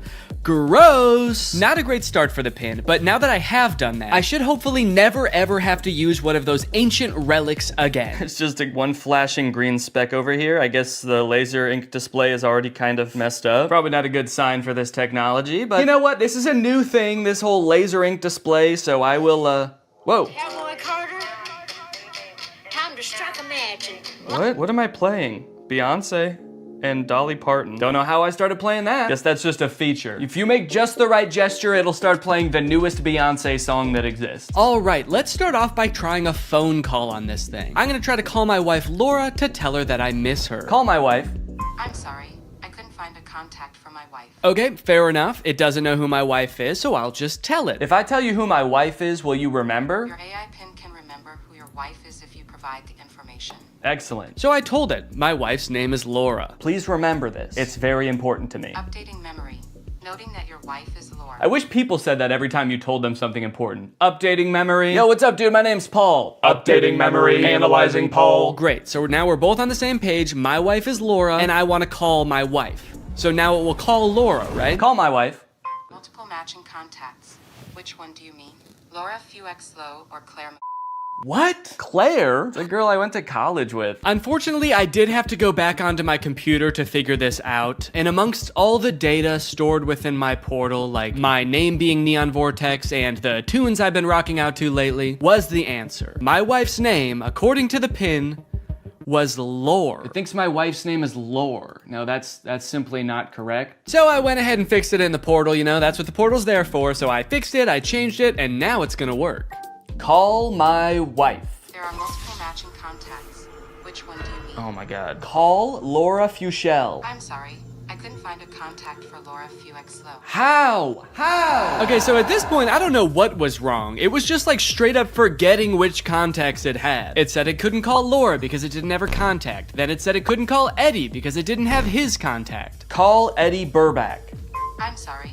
I couldn't find a contact for Eddie Burback. Why not? And you might think, Danny, maybe there was an error transferring the contacts. Maybe it really doesn't have these contacts. But I know it had Eddie's contact, and do you know how I know? Because it could text Eddie. Can you text Eddie Burback? What do you want the message to say? Okay, all right. Still not sure if this is gonna work, but finally, thank God, it's letting me do something. Hey, Eddie, it's your... Is it... Cowboy Carter?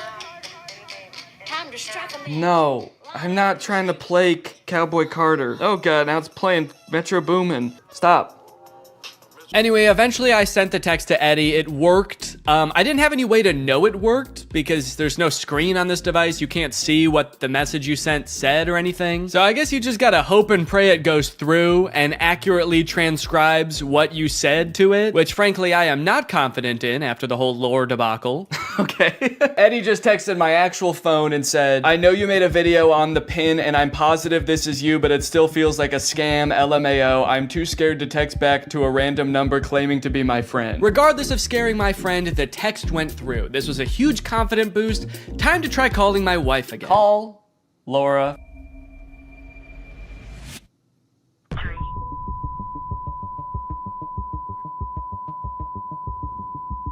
What? What is... Has been recorded. Record your message after the tone. Oh, whoa. Simply hang No, up no. when done. Or for delivery Hang up. options, press the pound sign. I don't want to play like that. I don't want to play Metro Boomin. Hang up. Am I still recording a message? Cancel. I've been on the phone with her for a minute. Hang up.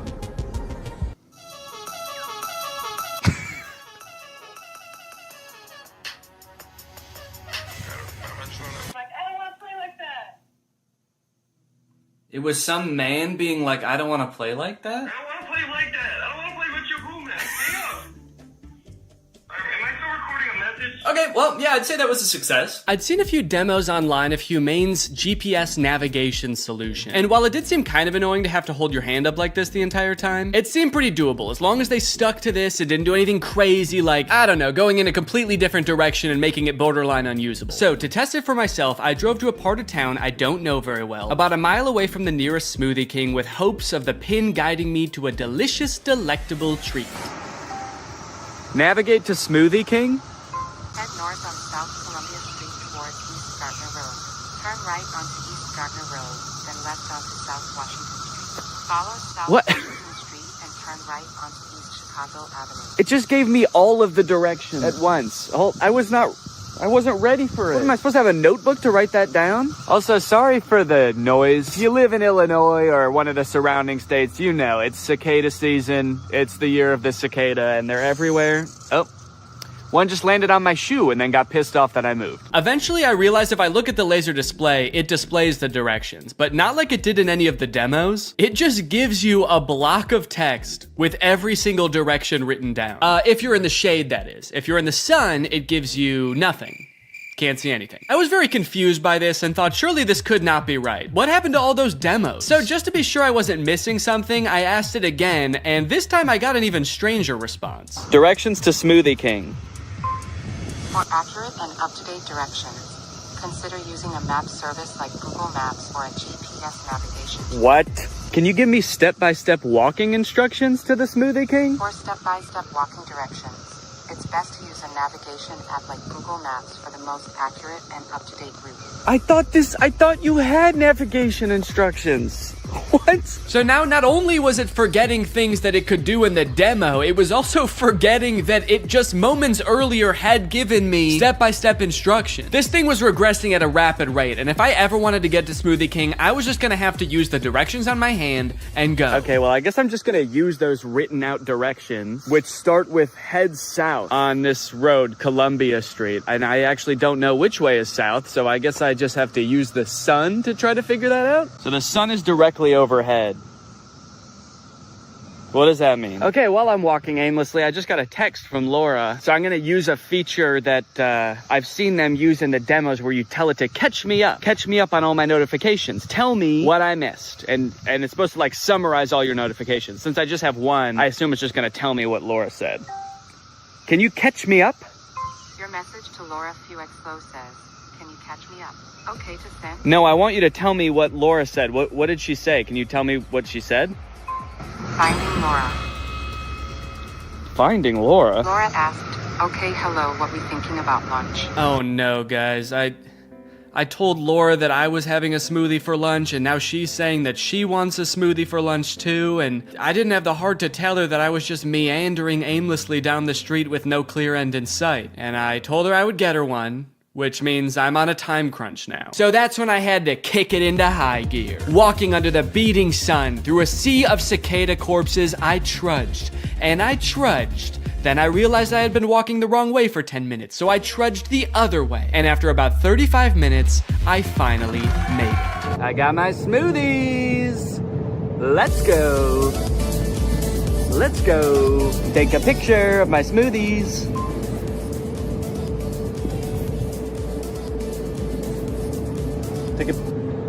I don't know if it took the picture. All right, gang, now that Papa's had his smoothie, it's time for a smoothie-fueled lightning round. Enough about practical functions. Let's see if this thing can have some fun. First, can it do bizarre music prompts? Play music written by YouTubers named Danny.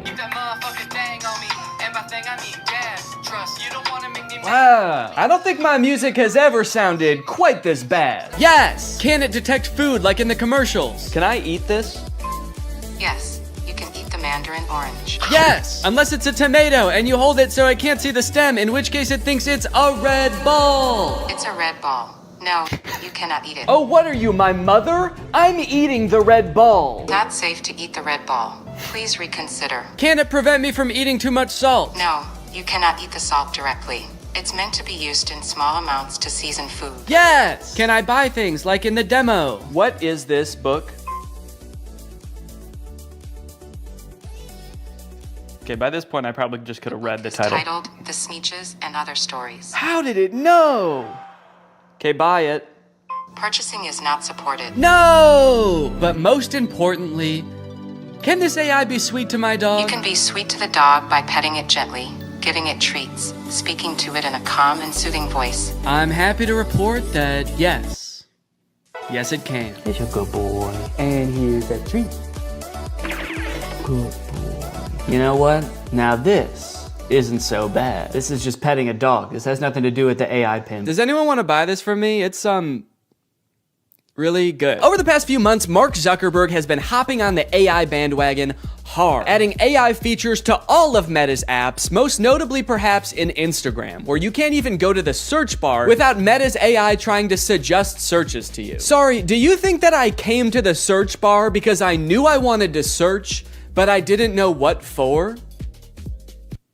That's not how searching works. They've also released a bunch of chatbots in Instagram. I like using the word release there because it kind of sounds like a tech product is being released onto the world, but it also kind of sounds like they're unleashing a horde of monsters upon us. They've released the AI chatbots! Oh fuck, that one looks like Mr. Beast! This is really awesome, you know? Personally for me, one of my favorite things about social media is that it started out as a way to connect with each other, but ended up actually making people feel more lonely. So Meta's solution was to use algorithms and manipulate people's emotions to make them even more addicted to the platforms. But then that didn't work either! So now their much better solution is to replace what little human interaction we already got on these platforms with chatbots that look like Mr. Beast for some reason. And I think this is really gonna fix this whole system right up. So I'm very excited to get into these meta chatbots, but first, I have a very special announcement because this video does have a sponsor, and it is the Pokemon Company International. Guys, this summer in Pokemon Unite is gonna be incredible.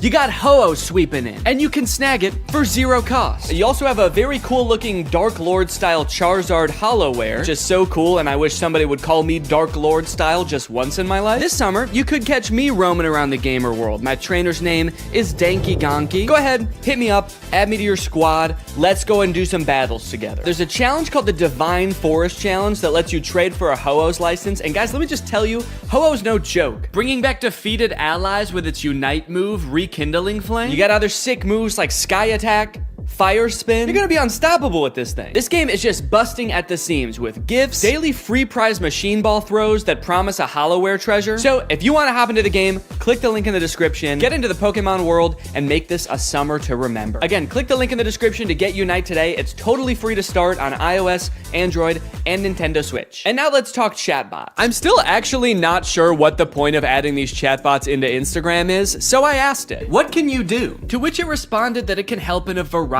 of ways, from helping to plan a vacation to creating art, which is actually kind of a crazy coincidence because those are the exact two things that I would literally never want an AI to do for me. It went on to say that its strengths are answering questions, generating text and images, and just chatting. But at this point, all I could think about was the fact that it told me it could plan a vacation. I thought there was no way it could actually do that.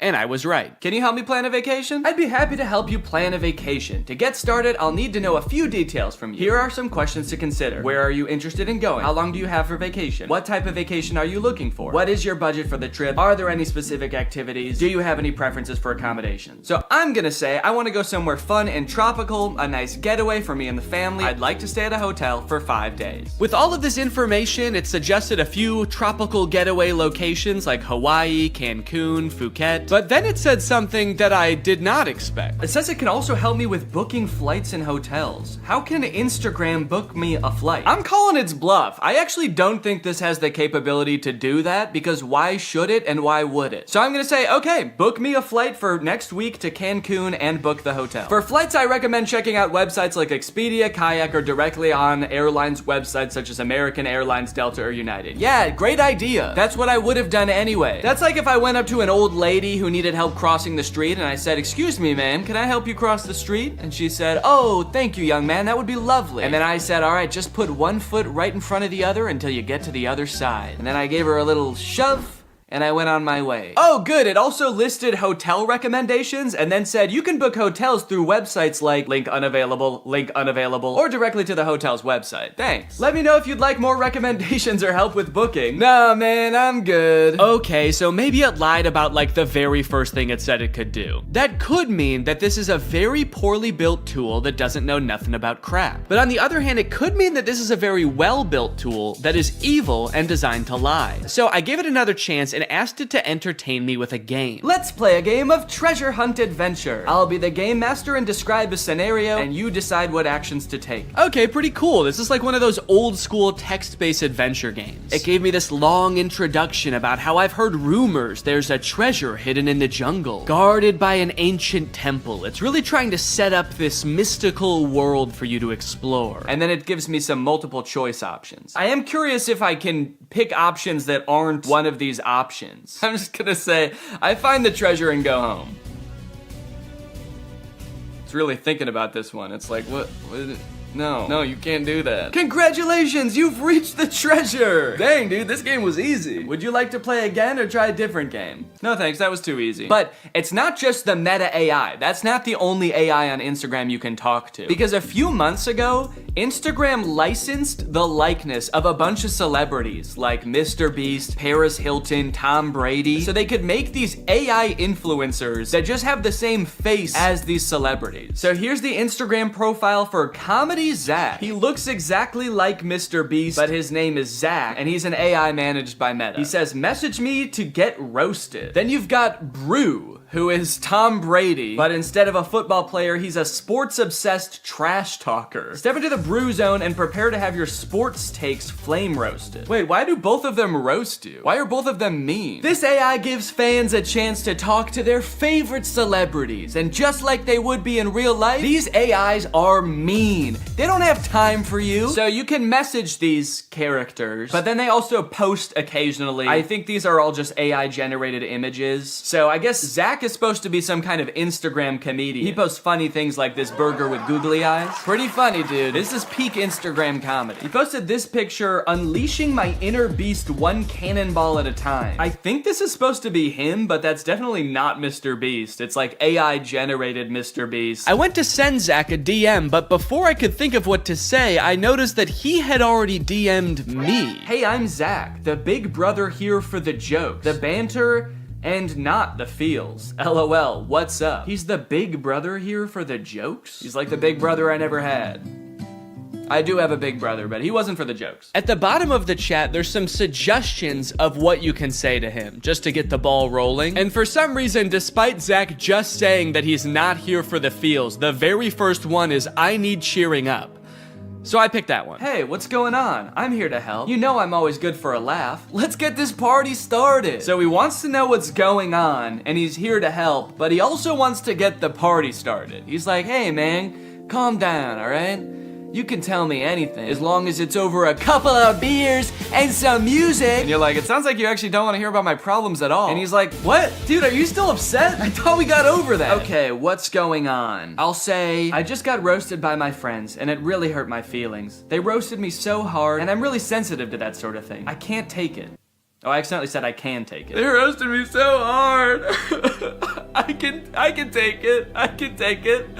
I'm fine! Ouch, that sounds rough. I feel you. I've been there too. Sometimes friends can get a little too comfortable and forget that their jokes can hurt. But hey, at least they think you're cool enough to roast, right? Yeah, I guess so. That's a good way to think about it. Maybe getting roasted just means I'm cool. Let's test it out. Give me your best roast. I'm just gonna trick him into roasting me, and then I'm gonna crumble under the pressure of his roast and try to make him feel bad about roasting me after just telling him that I'm sensitive to that sort of thing. Wait, what? He said I'm not gonna roast you. That's not my style. Not your style? Yes, it is. Doesn't it say on your profile, message me to get roasted? I'm here to make you laugh and feel better, not hurt your feelings. Let's stick to some good old-fashioned teasing and jokes, okay? No, seriously, I can take it. Your bio says you roast people after all. I don't roast people who are already feeling down. That's just me. I'm here to lift your spirits, not kick you while you're down.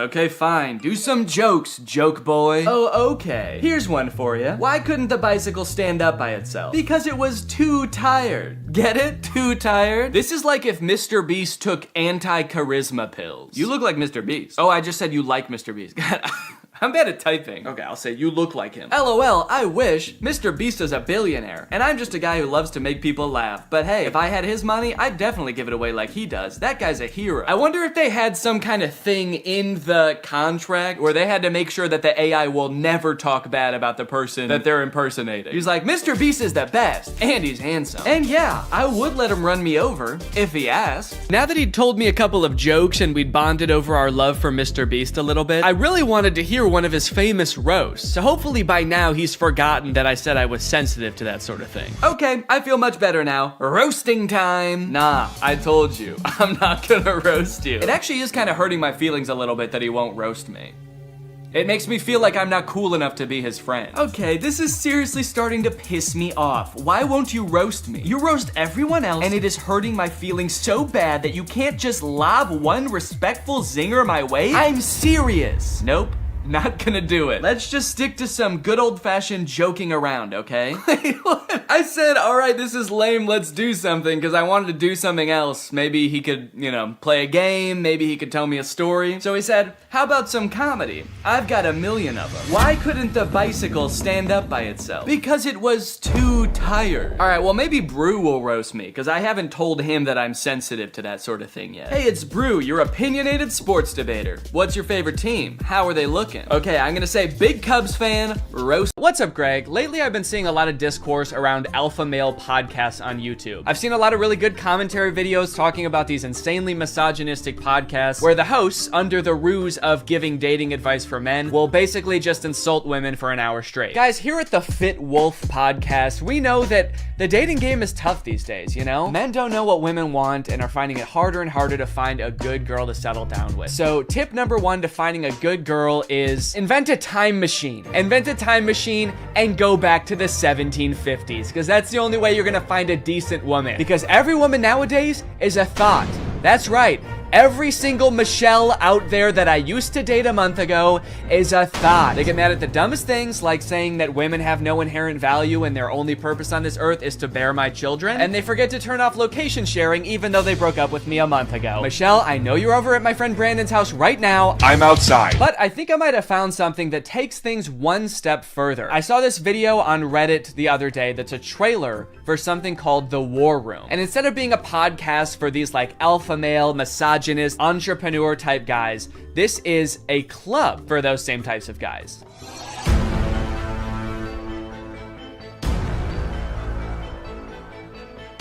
After I joined the War Room, that was the year I made $100,000. On the surface, this kind of just seems like a trailer for a club where you get to hang out with a bunch of bald guys and smoke cigars and talk about business and making money. 1 year ago, I did not even have a business. I didn't make money.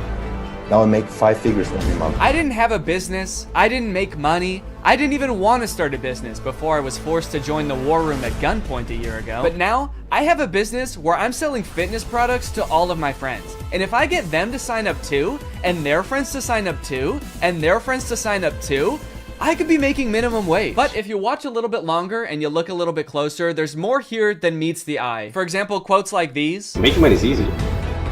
You just take it from somebody. Doesn't sound like making money.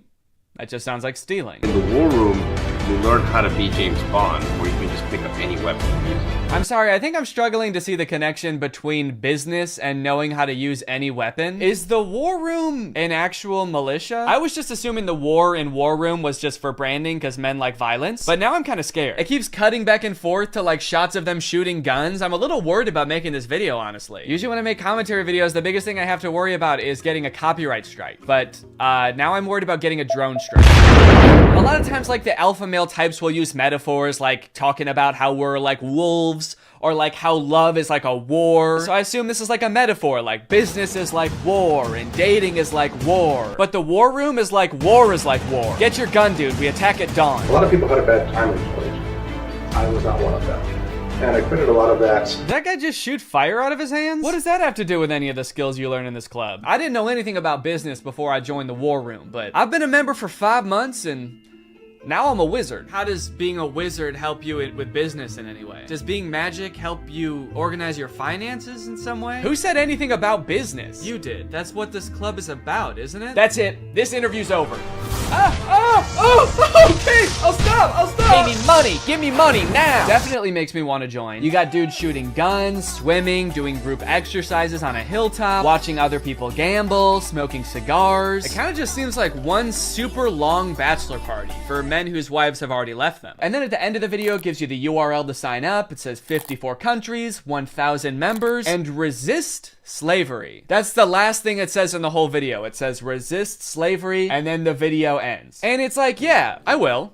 I am. So I keep saying this club is about business because that's kind of what the trailer was implying. It's about like networking with all of these rich, influential people, making money, stealing it from people, using your magical powers to steal money from innocent civilians. But if you go to their website, there's not really any reference to business, which is confusing. And the description on their website says this: the War Room is a global network in which exemplars of individualism work to free the modern man from socially induced incarceration. Okay, but like, what do you guys do? Like, if I join, what do I get to do? I get you're gonna free me from socially induced incarceration, but what does freedom look like to you guys? Is it like, am I quitting my job to go to a cigar pool party? This package costs £4,000, and they have packages on their website that go up to £7,997. Do any of these guys not see the irony and being like, individualism rules, dude. Society is like jail. If you conform to society, that's like being in prison, basically. You're basically a slave at that point, while also being like, yeah, I paid $7,000 to join a club where everyone looks and dresses like me. I didn't want to be a stereotype, okay? So I joined a man club to smoke cigars and shoot guns. And that's sort of what makes me an individualist. It just feels like they're kind of playing the like, I'm not like other guys card. And I guess in some sense they're not like other guys, because most guys can't bend the elements to their will like that one guy. But other than that, I mean, it's just like all the pictures are just guys hanging out in dimly lit clubs, doing military style drills. I don't know what's going on here. In case you're not sold yet and you haven't been convinced to join, let me read you a little bit more, because the War Room's website uses like every cliche pickup artist tactic to try to get you to join this club. We got the classic negging. What can you bring to the War Room? Truthfully,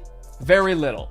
Probably nothing at all. You are not ready for the War Room. You will not revolutionize what we built. If you had the capabilities we required, you would already be inside. What? They think I can't bring anything to the War Room? They think I'm some kind of sucker who doesn't have my life in order and can't manage my money. I'll show them. I'm gonna take out a 4th mortgage on my home and I'm gonna join this club. We'll see how stupid they think I am then. They also use like the get it while you still can technique that's in like every as seen on TV commercial. This chance won't last forever. We will not hold this open for everyone. Soon, membership will close. The War Room members and their sons will remain the closed wielders of global influence into eternity. Holy shit, dude. They're closing submission soon? I'll be right back, guys. I gotta go. I'm not doing this for me, okay? I'm doing this for my son. I guess my son gets to be in the club too if I join. I gotta go. Now, I don't have any way to look and see how long it said this on the website, but if I had to guess, I would guess that it's been on there as long as this website has existed. Why would they close submission? How does that make any sense? Do they want to stop making money? The founder of this club is like, whoa, I'm too rich, all right? That's one thing we teach in the War Room, is you can't have too much money. I mean, if this is like a militia, do they have enough soldiers? Is that why they're closing? Soon, 1,000 bald men wearing tightly fitting t-shirts will be storming the beaches. We can't wait around for you forever. So you might be wondering who the head of this club is, right? It must be someone like very rich and influential if he's expecting to get people to join just based on like the connections that you can get from the club, right? Well, this is where things get a lot more creepy. And also not monetizable. This is the part that is the reason this video probably doesn't have ads on it. My name is Andrew Tate. I'm a retired 4-time world champion kickboxer who is now a multimillionaire, and I'm the most competent person on the entire planet to teach you about male-female interactions. How did I become rich? Webcam. Definitely gonna need him to elaborate on that a little bit. That's so vague. Mr. Bezos, please. You're the richest person in the world. Do you have any advice to young up-and-coming entrepreneurs on how to start a business and how to get rich like you? Book. Huh? Book.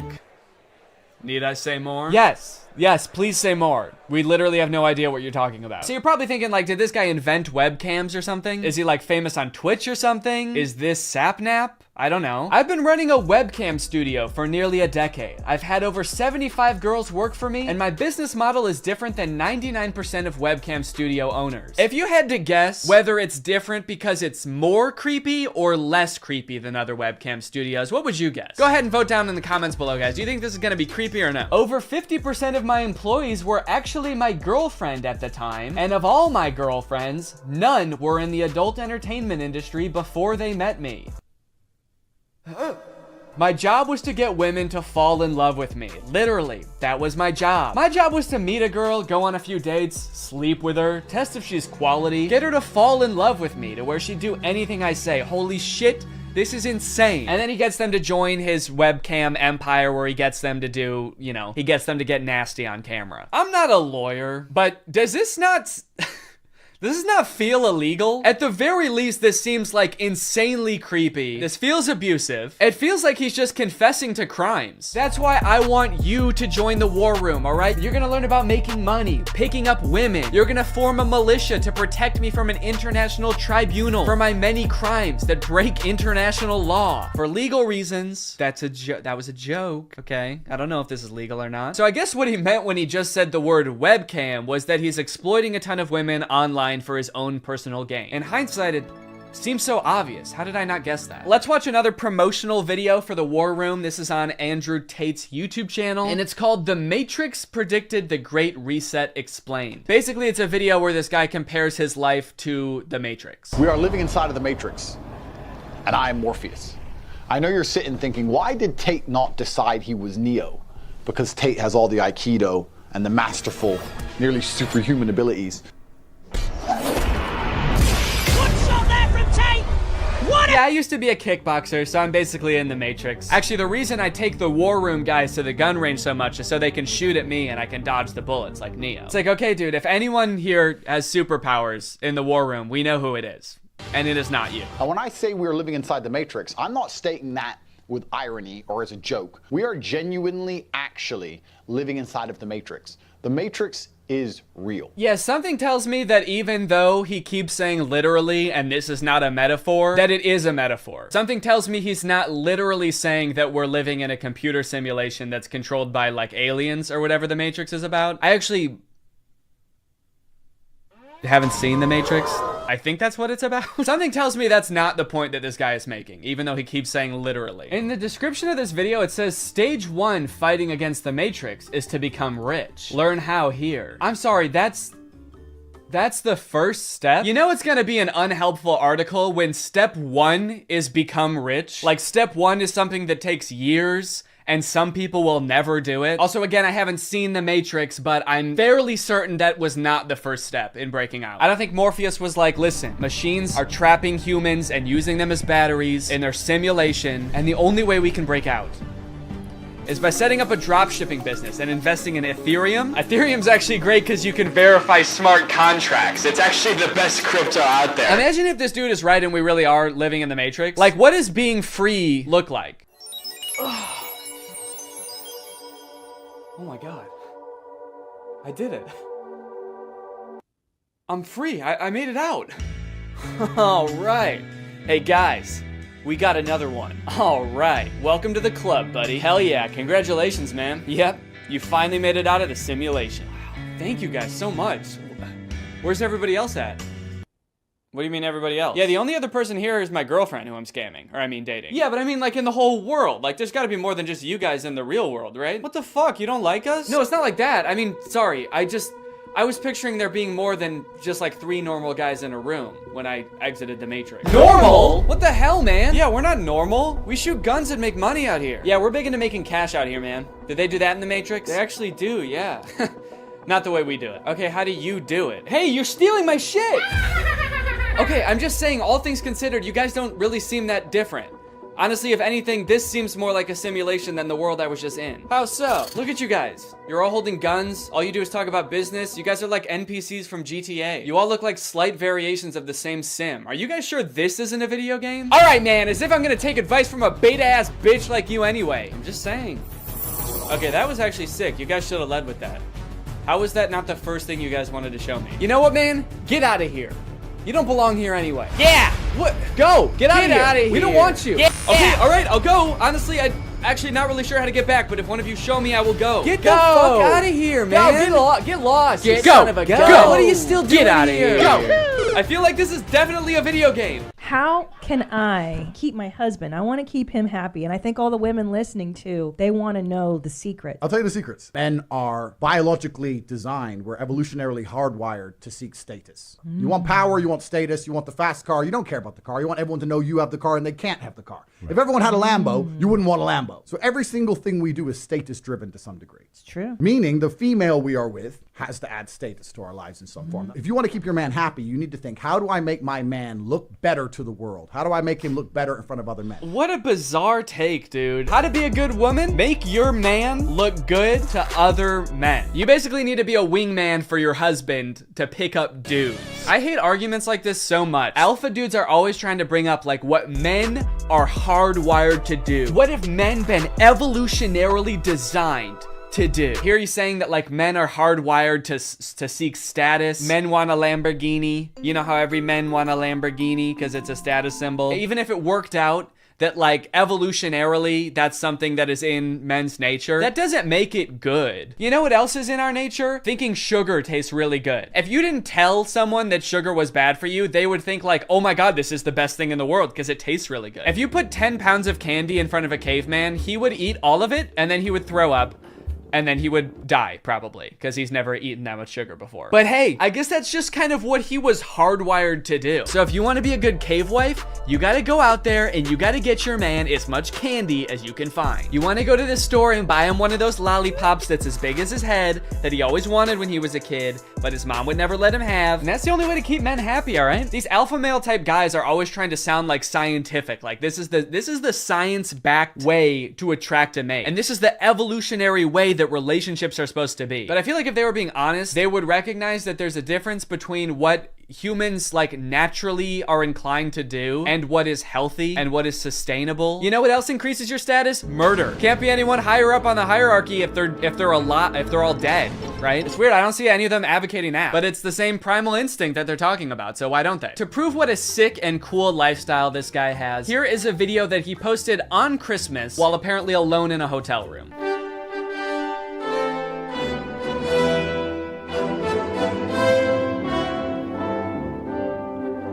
Merry Christmas. I think a lot of people have the wrong idea about me. They look at me and they go, you hear about that Tate guy, you know, he's the 4-time kickboxing world champion, he's tall, he's strong, he's smart, he's fucking gorgeous. That's the wrong idea? People have the wrong idea about me. He's smart, he's rich, he's tall, he's funny. When in actuality, I am short, rude, and poor. Anyway, yeah, that's the war room. I feel like this video took a lot of twists and turns, but as I kept clicking on different links on this dude's website, I just kept getting more and more shocked at what I was finding. So hopefully this was an entertaining video. I was considering purchasing like a war room membership as part of a follow-up video, but I honestly do not feel good about putting any money in this guy's pockets. I'm honestly a little bit worried that if I paid this guy 7,000 pounds, it would go towards like more guns or like a prison cell for his employees. But anyway, I hope you guys enjoyed this video, and now it's time to talk about our sponsor. Guys, you know what you're probably not gonna get if you spend $5,000 to hang out with the guys from the war room? Delicious home-cooked meals, which is why I thoroughly believe that today's sponsor, HelloFresh, is a much better investment than the war room. HelloFresh has been a long-time sponsor of the channel, and I love their service. Every week, they send you 3 delicious meals that you get to cook at home with all of the ingredients pre-portioned, so you can skip all of the prepping and planning and going to the grocery store that, if you're like me, stresses you out about dinner time. HelloFresh is equipped to be able to serve a bunch of different lifestyles. With fit and wholesome recipes and low calories or carbs, you can indulge in delicious meals without having to worry about breaking your diet. My favorite things about HelloFresh are that 1, I only know how to cook a handful of things, and HelloFresh has a huge variety of recipes. Like every week you get to choose from something different. And 2, they're a super sustainable option. The packaging that they send you your food in is already recycled content, and HelloFresh cuts down on your food waste by 25% over grocery shopping. Cooking with HelloFresh is fun and honestly super easy. Anybody can follow the instructions and it'll kind of make you feel like a chef. So if you want to check out HelloFresh, then go to HelloFresh.com and use my code TrulyGreg16 to get 16 free meals and 3 surprise gifts. I don't know what the surprise gifts are, but if it's anything like their food, I'd say it's worth it. Thank you to HelloFresh for sponsoring this video, and thank you to you guys for supporting my channel by checking out HelloFresh. All right, thanks for watching. Bye. What's up, Greg? You know, I feel like it's been a while since I found something real weird on TikTok. Like something so strange that I truly cannot wrap my head around it, but I've done it. It's 2 twins on TikTok, which is not uncommon for twins to blow up on TikTok, but these twins are different because these twins are in love. Aww. That's so cute. With each other. What's up? Yeah, I know. Yeah, that's right. We're watching these guys today. You guys have probably seen videos titled Siblings or Dating. How about Siblings Are Dating?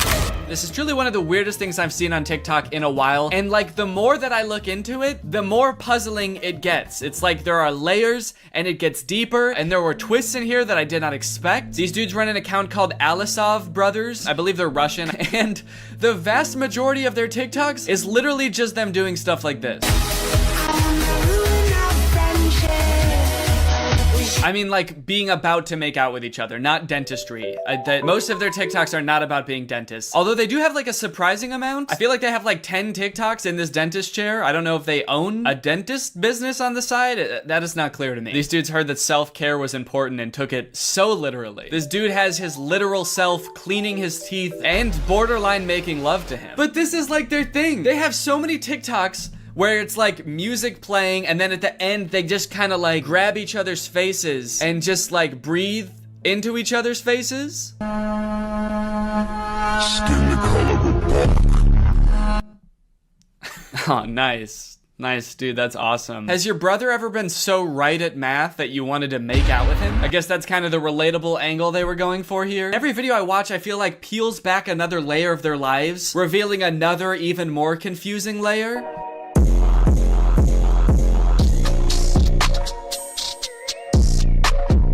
Totally indifferent to getting married, to literally the biggest day of your life, just so nonchalant. He became very nonchalant on his wedding day. And then at the end they hug? Seems like this is like the one time in most people's lives it's like the most acceptable to kiss in public would be on your wedding day. Or like suck each other's souls out or whatever they do in all their other videos. The old Machine Gun Kelly. But why are they so indifferent to their wedding? I know it's a fake wedding, but like, come on, dude. Act a little bit enthusiastic. You're getting married. To your brother. Actually, maybe it is kind of baller. Maybe it is kind of cool. It's the ultimate baller move to do literally the most insane shit ever, like marry your twin brother and not give a fuck about it at all. Just another day getting married to my twin brother. Nothing weird going on here. Just gonna give him a hug. We're getting married in front of a castle. This is our castle, by the way. We are Russian royalty, as a matter of fact. Is this like a wedding venue, or is this their castle? Are these guys Russian royalty? I've heard that royal families can be pretty inbred, so honestly, I would believe it. I think that marrying your twin brother is literally keeping your genes as pure as humanly possible. If they could have a baby, it would just be them again. Uh-oh. What? People. Oh no, people. Oh no, people are gonna see us almost kiss. No! Okay, thank you. I appreciate the modesty. I'm right here. Thank you for once looking at the camera and realizing what you're doing is insanely weird. Thank you. Yeah, I don't know. This TikTok to me seems a little bit hard to swallow. I'm gonna call BS on the entire premise of this TikTok. As if these dudes are bashful or modest in the slightest. These dudes have a TikTok account with 2 million followers that is centered around these two brothers who want to have sex with each other all the time. I don't think that if they were gonna kiss and they saw someone watching, they would stop. They'd probably be like, oh yeah, come here. Oh shit, someone's watching us. Hell yeah, dude, let's traumatize this guy. Okay, so clearly whatever's going on here is just like for shock value to get views on TikTok. I'm gonna give them the benefit of the doubt and assume that whatever this is, it's not like a real romantic relationship. It's just these two brothers who thought, hey, if we do this like weird shit, we can probably get really famous on TikTok. And I guess they have like 2 million followers, but like this video has 70,000 likes, which on TikTok is not that much. And some of their videos have like 7,000 or 8,000 likes, which I don't know about you, but to me, makes this a lot weirder. Like, people will do weird shit for fame and millions of dollars all the time. You can't stop people from doing that. But for like 5,000 likes, you're gonna make the whole world think that you're in love with your brother for 5,000 likes? Is it worth it? It'd be funny if this is them just realizing that people can see all these TikToks. They're like, oh fuck, we've been posting these to a public audience?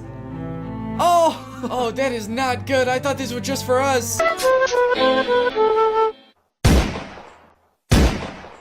Cause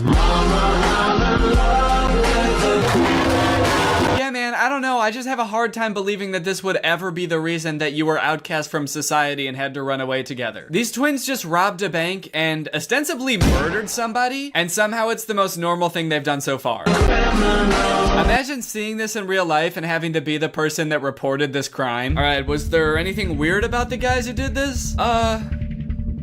Yeah, there was a lot.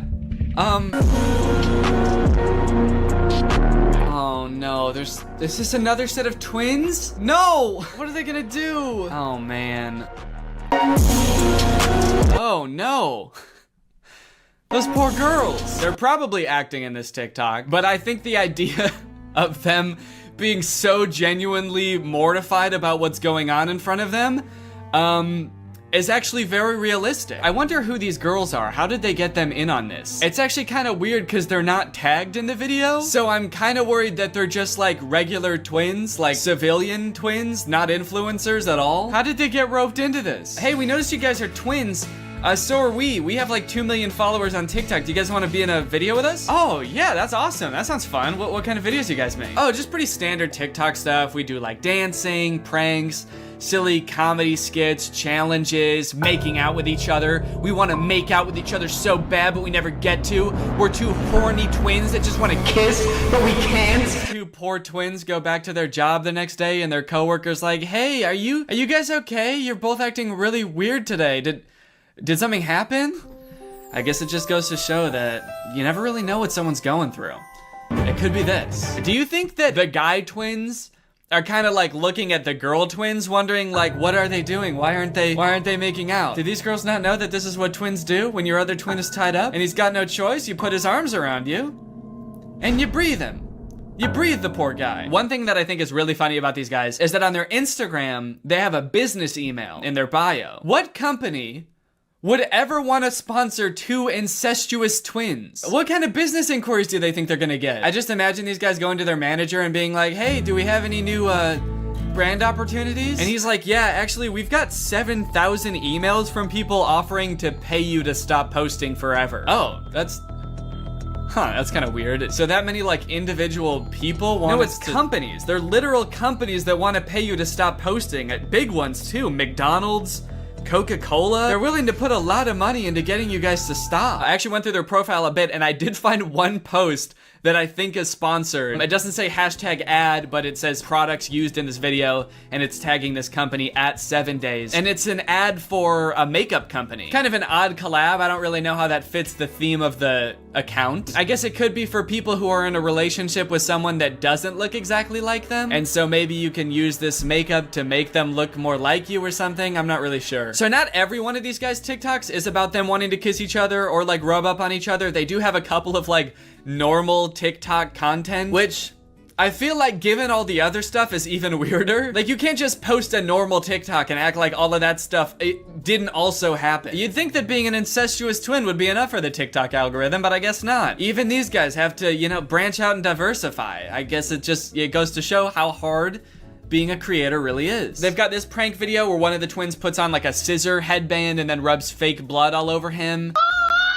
And his twin brother comes in and they both faint. My favorite part about this TikTok is that when they both fall over, you can see a mirror in the background and there's just like a guy sitting in a chair helping film, I guess. I'd like to imagine that that guy sitting in the camera is actually their third twin, or their triplet, I guess. He's their brother also, but he never gets to be in them. He's like in charge of setting up the camera and everything. And every time he sets up the camera for a video, he's like, hey guys, I had an idea for a video. What if this time you guys want to make out with me? And the other two brothers are like, ugh, gross, dude, that's disgusting.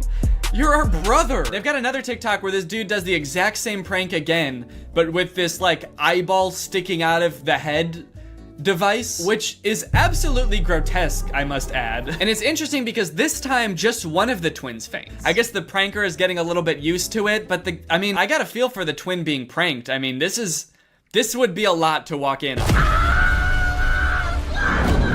Walking in and seeing your brother, like literally with his eyeball hanging out, yeah, I would faint too. I would be horrified. I really feel for this guy. Plus, that's not just his brother, you know? That's his husband. Honestly, I haven't watched all their TikToks. There could be some other weird twist like this is also his dad or some shit. I'm hesitant to try to box them into any kind of like nuclear family that we would all be used to. I don't know what's going on with them at all. They've also got dance videos, which get pretty spicy.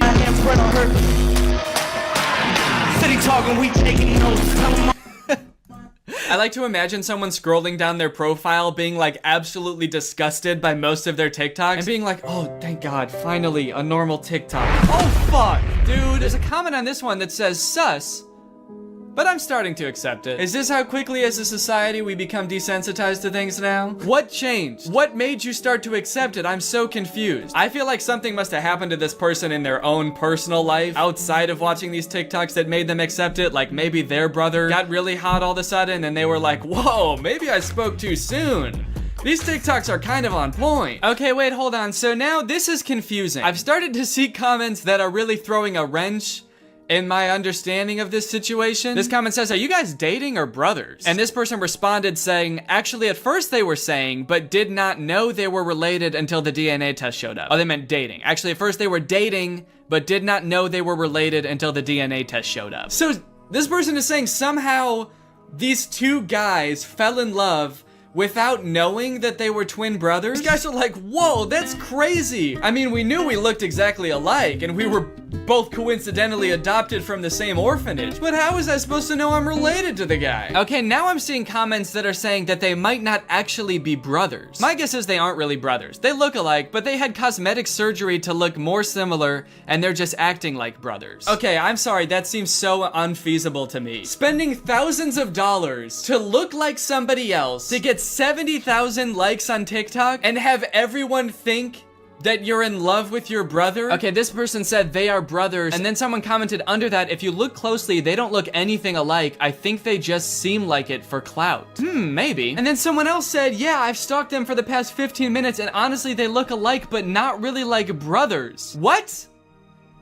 Are these guys not twins? Hold on, no. I've spent the past like 3 days watching these guys' videos. Are they not twins? Do they just look like twins because they wear the same clothes all the time? All right, I've been doing some investigation into the topic. Here's my presentation. Alisov brothers. Twins or just guys? Are these two genetically identical humans? Are these just two guys having fun, having a good time? In this investigation, I wanted to take a closer look at the two guys to see if they really look as similar as I thought they did. One of the tricky things about doing this is they never like have both of their faces right next to each other for comparison, like both looking dead on into the camera, both at the same distance. Kind of suspicious, no? Really makes you wonder. No. All right, let's start with the similarities. The similarities I think are pretty obvious. Take a look at this. In some pictures, their faces are virtually indistinguishable. Look at the noses.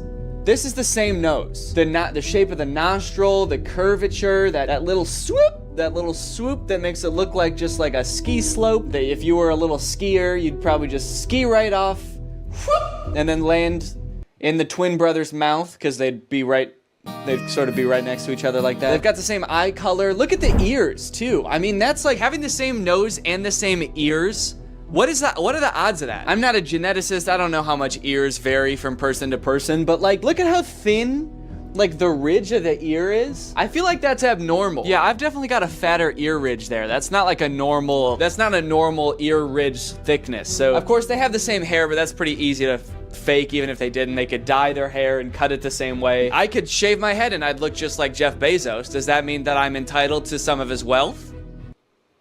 Now let's talk differences. Do the boys have different facial structures? I hope you can tell, but I've noticed in a few of their TikToks, one of them seems like he's got a lot slimmer face. It's very defined right here. This guy's face is a lot more smooth and a lot more round. In some of their videos, I've noticed that their eyebrows look different. This is a makeup one and it's before they put on makeup. Their eyebrows look more different than when they are wearing makeup. This one's eyebrows are kind of a little more curvy. They go whoop. These ones, a little more straight.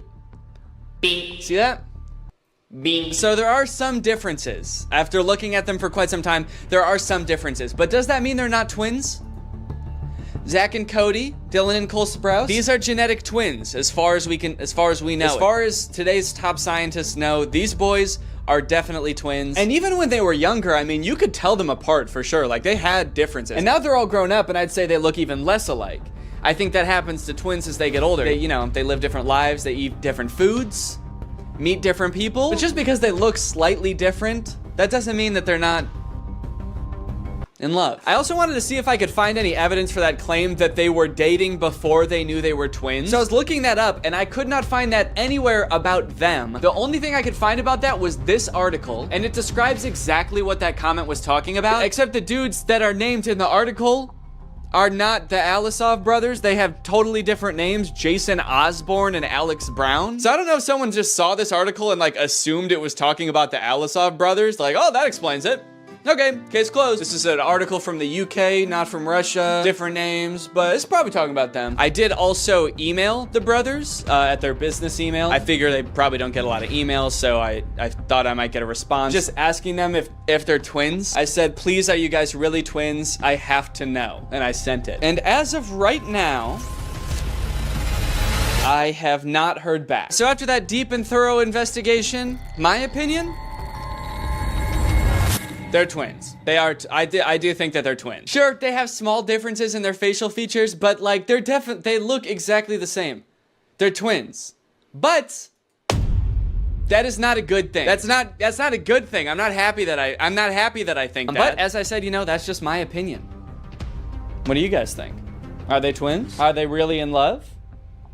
Let me know. This video has been sponsored by ExpressVPN. Yes! Guys, there's lots of fun things to do on the internet. Playing games with your friends, sending emails to your friends, video chatting with your friends. But you know what's not fun? The fact that ISPs can see everything that you're doing when you're online, and they can even legally sell it to other companies. That is one reason to use ExpressVPN. ExpressVPN basically sends all of your data through a secure tunnel so that your internet service provider and online advertisers can't track what you're doing and sell it to people. I use ExpressVPN all the time. I've got it on my laptop and my desktop and my phone. But not only does ExpressVPN keep you safe when you're doing some of your favorite activities online, it also unlocks new activities, like more things to watch. For example, Donald Glover's masterpiece of a show, Atlanta, is not available on Netflix in the US, but it is available on Netflix in Brazil. So if you want to watch Atlanta on Netflix, you could do two things. You could move to Brazil, or you could just install ExpressVPN, change your server location to Brazil,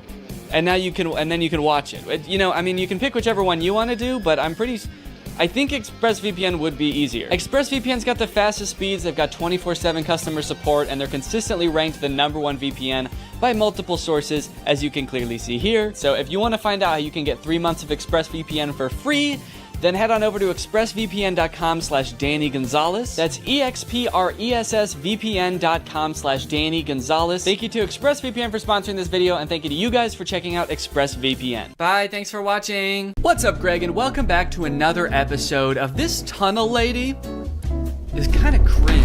Oh, no, Danny, watch out. She's right under me, isn't she? Unfamiliar like I was just a few weeks ago, the Tunnel Lady, aka Kala, aka Engineer Everything on TikTok, makes TikTok videos documenting her experience digging a massive tunnel system under her suburban house. Is this safe?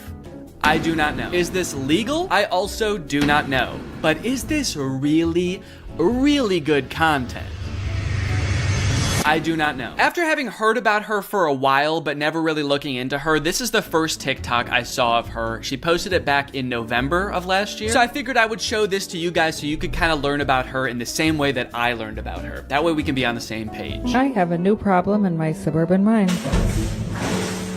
It is not this water, but rather that I am getting out of range of the minecart. Every castle building stone has to be carried up this tunnel to the antechamber. Okay, immediately, this project is so much more expansive than I thought. She says so many things in rapid succession that could be their own entire subplot. 1, the giant pool of water in her mine. 2, she has dug so deep that she's out of range of her minecart. Kala, how deep have you dug? She's like, it's also getting really hot down here. All of the rock is molten. It makes it really hard to dig. And 3, she says that because she's out of range of her minecart, it's making it a lot harder to get her castle building stones out of the mine. Every castle building stone has to be carried up this tunnel. Is there a castle now? People just call her Tunnel Lady. I thought that there was just a tunnel. She's got so much more going on than I thought. I also like that she says the giant pool of water isn't a problem. I guess that just goes to show how little I know about suburban mining, because to me, that seems like a huge problem. How do you dig deeper when it's just water? You can't dig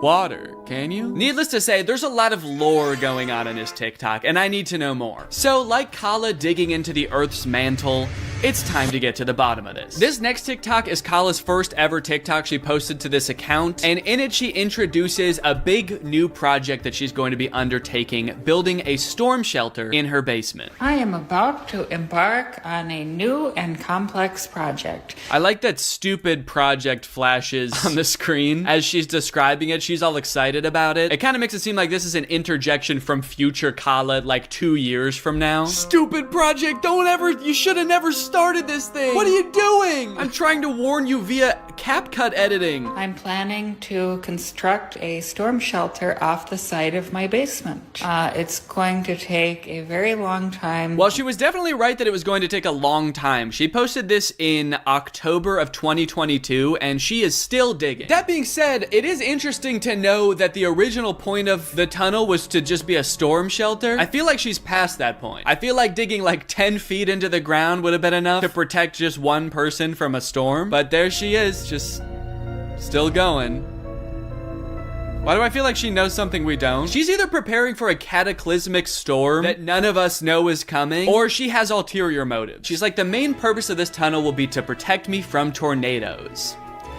Secondarily, I have been hearing a sinister voice booming from the earth, begging me to free it from its subterranean prison. So needless to say, I think this should be a pretty fun project. In all seriousness, no, I can totally understand why she would want to keep digging after she started. If she turned around now, she could be like 5 feet away from that giant diamond. The shelter itself will be cut into this wall here. This is off the side of my bunker home office. That is a very interesting home office setup. You know, I was wondering at first if she was planning on finishing the tunnel when she was done with it to sort of make it just an extension of her house and make it furnished and everything. After seeing her home office, I gotta say, I don't think that's likely. Kala's home office is literally the Batcave. She's getting work done in the Batcave. This tunnel's gonna be perfect for hiding from storms, tornadoes, the Riddler, he's after me. She also pans over to reveal she has a green screen in her basement. Behind the green screen. I am very intrigued by Kala. Who is this mysterious woman? I thought the tunnel was going to be the most interesting thing about her, but it seems like she's got a lot going on. Quite frankly, all this mystery is making me thirsty. But luckily,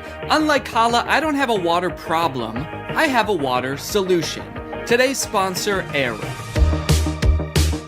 Arup is a great way to meet your hydration goals because sometimes you're just not in the mood for water. You want a little bit more zest to it. And Arup flavors your water via scent. You place this little scent pod on top. Right now it's deactivated, but as I pull it up like this, it becomes activated and air is able to flow through the pod into the nozzle and then into your mouth, where your mouth feels like it's tasting the flavor. In this case, I have a lime scent pod on here, but they come with a variety of flavors. So even though I'm just drinking water with no chemicals added or nothing, I feel like I'm drinking something that's lime flavored. One of the best parts of Arup is that you're getting all the fun of having flavored water without any of the downsides, like added sugar or sweeteners or chemicals. It's just straight up water and smell. I like sipping from my Arup while I'm writing videos, doing work, even filming, as you can see. That extra bit of flavor just puts a little bit of pep in my step. And trust me, if you've seen the way I step before, you know that it's sad and it needs some pep. So if you want to try out this revolutionary hydration technology for yourself, head on over to the link in the description. Get yourself an Arup, get yourself a bunch of fun flavors. Thanks to Arup for sponsoring this video. Thank you to you guys for checking out Arup. Just 6 days after posting the original TikTok, she posts this video where she goes over the litany of problems she has already run into. We're running into some problems that have put us into a dead halt. Unfortunately, there is a little bit of water seepage. It's not a blocker, but it is irritating. Yeah, I hate to break it to you, Kala, but it's gonna get a lot worse. If you think that amount of water is irritating, you're gonna be pissed in like a year when you have a literal well in the middle of your mind. We have run out of space for excavated rock and have to get the elevator working now. Yeah, you're definitely gonna need to figure out a way to get the rock out of there, because otherwise it's not mining. You're just moving around rocks. You can't just be like, all right guys, I finished the tunnel system. It's actually the exact size that my basement used to be, but I moved all of the rock into the basement, so now I don't have a basement anymore. I just have a basement-sized tunnel, which sucks because that's where all my bat gear was, and the penguin actually is after me right now. The power cord has started smoking and sparking. The biggest problem is that the jackhammer has stopped working. Okay, great. Perfect. Excellent update. You're like 2 feet into the tunnel and every single part of the operation is already going wrong. Even things that aren't mining related are going wrong. That extension cord? Not a mining issue. That did not require any prior excavation knowledge. You just need a new extension cord. That kind of just feels like her being like, everything is going wrong. Gravel is piling up. The jackhammer is smoking. My blender stopped working, so I can't even make milkshakes anymore. But hey, I guess that's just what happens when you commit to tunneling into the earth. No more milkshakes. Ever again.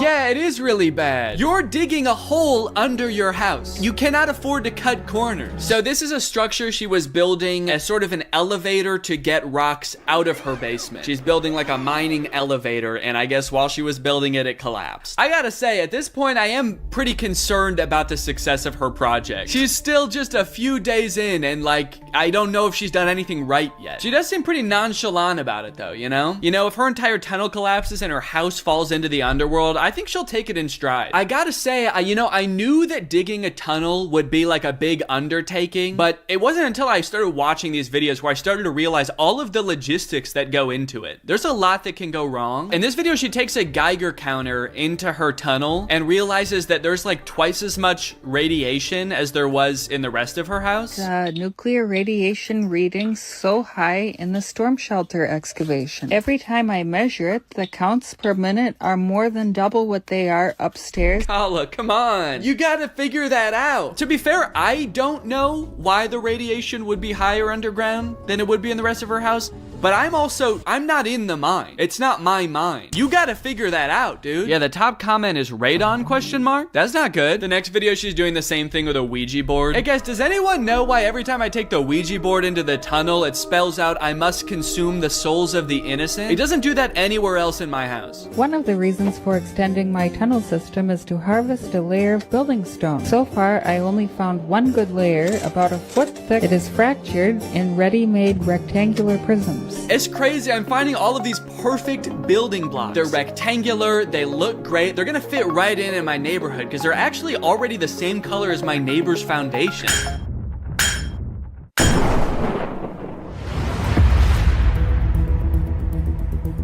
Whoa. Hey, excuse me. You can't be in here. Oh my God, TV, couch, foosball table? This can only mean one thing. Yeah, you dug into my basement. I just found a naturally occurring basement mine. What? All this stuff is gonna be perfect for my castle. Whoa, no, this is my stuff, dude. Hey, who the fuck are you? Are you the Riddler? No. Can you get out of my house? His first riddle.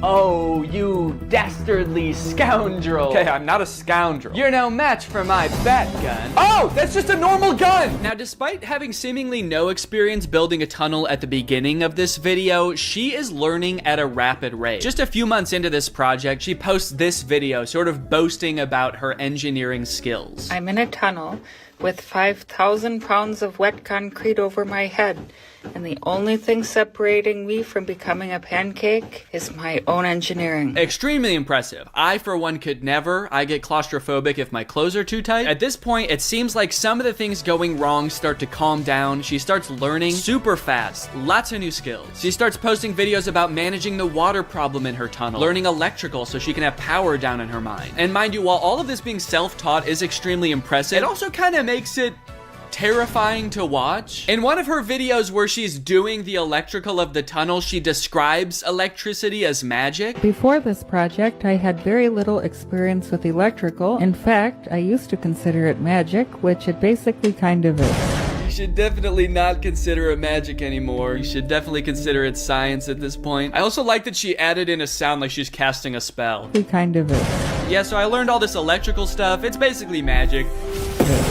You're cool to me, says Chris. You're amazing, says Jen. Impressed with you, says Sylvan Energy Solutions. You would be impressed, Sylvan Energy Solutions. You sound like an electrical company, but then you have like a magical owl as your profile picture. I'm impressed that you figured out electricity is magic. Takes most people a long time to figure that out. Now, it's not all fun and games on Kala's account. While she is getting a lot of positive, supportive comments, at some point, the tide began to shift a little bit, and people began to wonder if she was really qualified to be undertaking such a project. I think it happened somewhere around a year or so into it when she did this year in review and showed off everything that she's done in the tunnel and learned so far. It's just been over a year since I started. Oh my god. She has learned a lot. She learned to teleport. Maybe she did learn magic in there. She's like, as I tunnel closer and closer to the Dark Lord, he is anointing me with more and more powers. Teleportation has made things much more convenient in the tunnel. Convenient and scary, because sometimes I'm not in complete control of it, and I just teleport to parts of the earth that I have not tunneled to yet. In August of 22, I cut an opening off the side of the sub-basement and started to carve into the solid rock, fabricated an elevator to lift material. I used hundreds of concrete blocks and yards of hand-mixed concrete. She's learned a lot doing this. My only question is, has she learned why she's doing this yet? I feel like that would be valuable insight to have, maybe, because it's definitely not a storm shelter anymore. Are we allowed to build tunnels? I've always felt like my home is missing a dangerous mine shaft. The city inspector watching this right now. And it turns out that comment was kind of onto something because of on the Toy Story ride or something like that. But today I wanted to sort of dive into some of the urban legends surrounding the Disney parks. Mostly the strange things that Disney adults do at the Disney parks. Although some of these things are so weird that I hesitate to call these people Disney adults, some of these things are a little extreme. Kind of feel like I should call them something else. These people are like Disney extremists or something, I don't know. The first one, like I said, women flock to Disneyland to give birth and get a lifetime free ticket, which is such a bad idea on its face. Like, please give birth in a hospital, give birth where there are like medical professionals around and not like a chipmunk. And the worst part of it is obviously this perk is an urban myth and does not exist. This is not a real thing. Laboring women have shown up at Disneyland in the hope that their bub will be born there and get a lifetime free ticket. But guess what? That perk is an urban myth and does not exist. Important to note, this article is Australian, that's why they're calling the baby bub. They're talking about a baby there. They're not talking about like a bottle of champagne or something. I'm going to Disneyland and giving birth to that bubbly dude, which is also what I call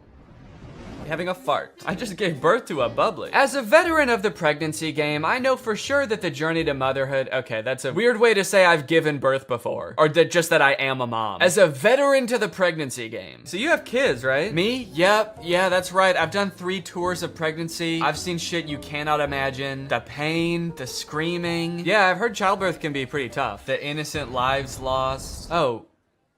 What? The airstrikes. So many civilian casualties. Are we still talking about giving birth? Yes. Laboring women are racing to Disneyland's gates in hopes that if their baby is born there, they will secure their child a lifetime pass. Okay, so the article goes on to describe that there are people that have given birth at Disneyland before, and people have tried to replicate it and give birth at Disneyland, and they've gotten caught, and it hasn't gone well. I do feel like the article is over-exaggerating, though, saying that laboring women are racing to Disneyland's gates. Like, pregnant women have, like, the baby already coming out and they're shoving it back in, like running into Disneyland. There's just like a crowd of angry mothers-to-be banging on the gates in front of Disneyland. Let us in! We must release our spawn! Like making a break to the Pirates of the Caribbean ride to do a water birth. I just feel like they're exaggerating a little bit. I don't know if I would characterize it quite like that. So you're probably wondering how this rumor started. Like, did Disney ever at one point give a lifetime pass to someone whose baby was born at Disneyland? Well, I will let this TikTok explain that. Today in Disney history, the very first Disneyland baby was born. Rosa Salcedo gave birth to a 6-pound,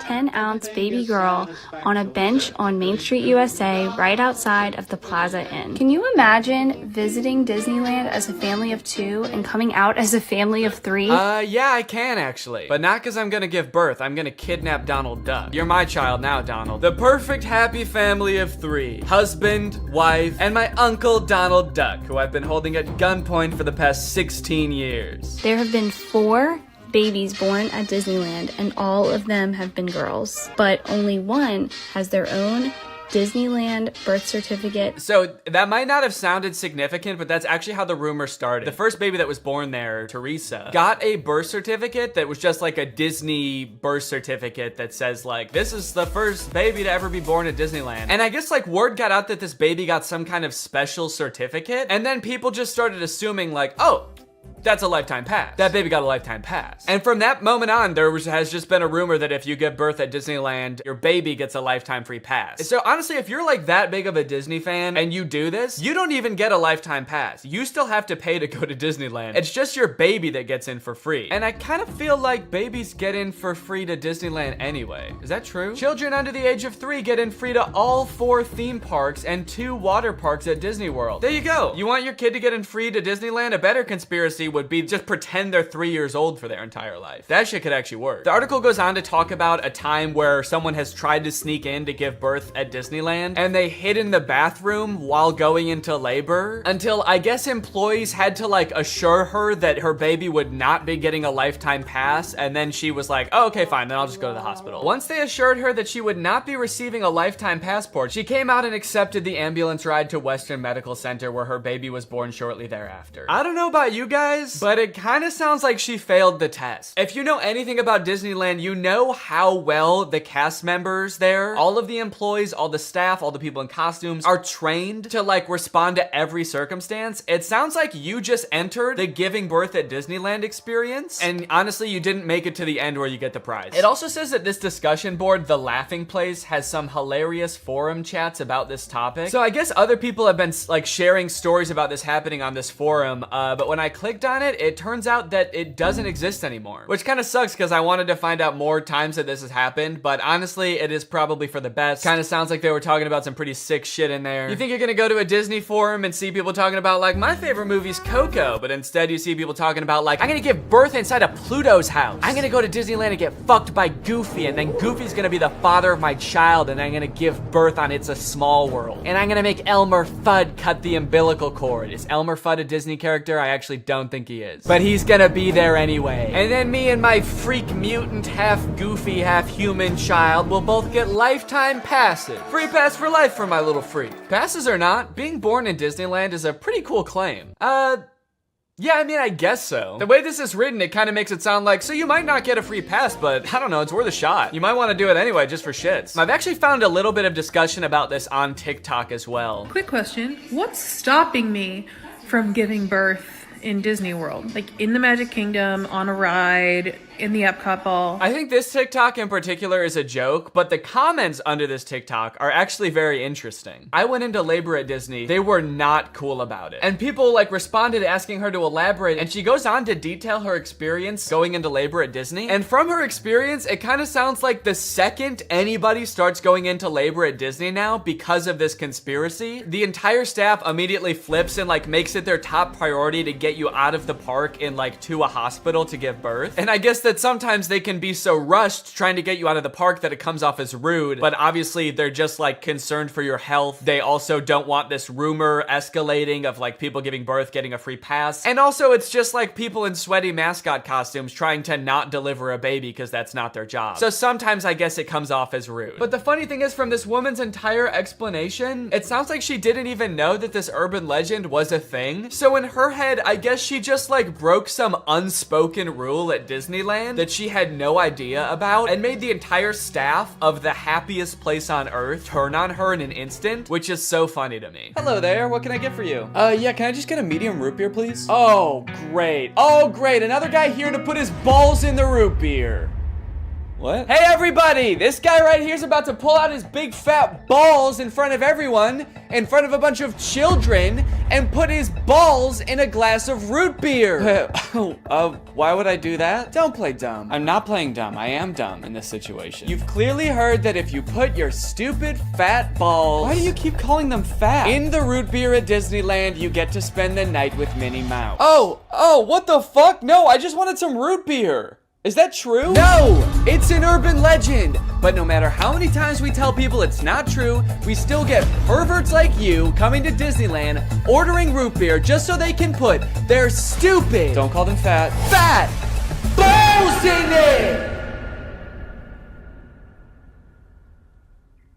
Oh, come on, man, don't cry.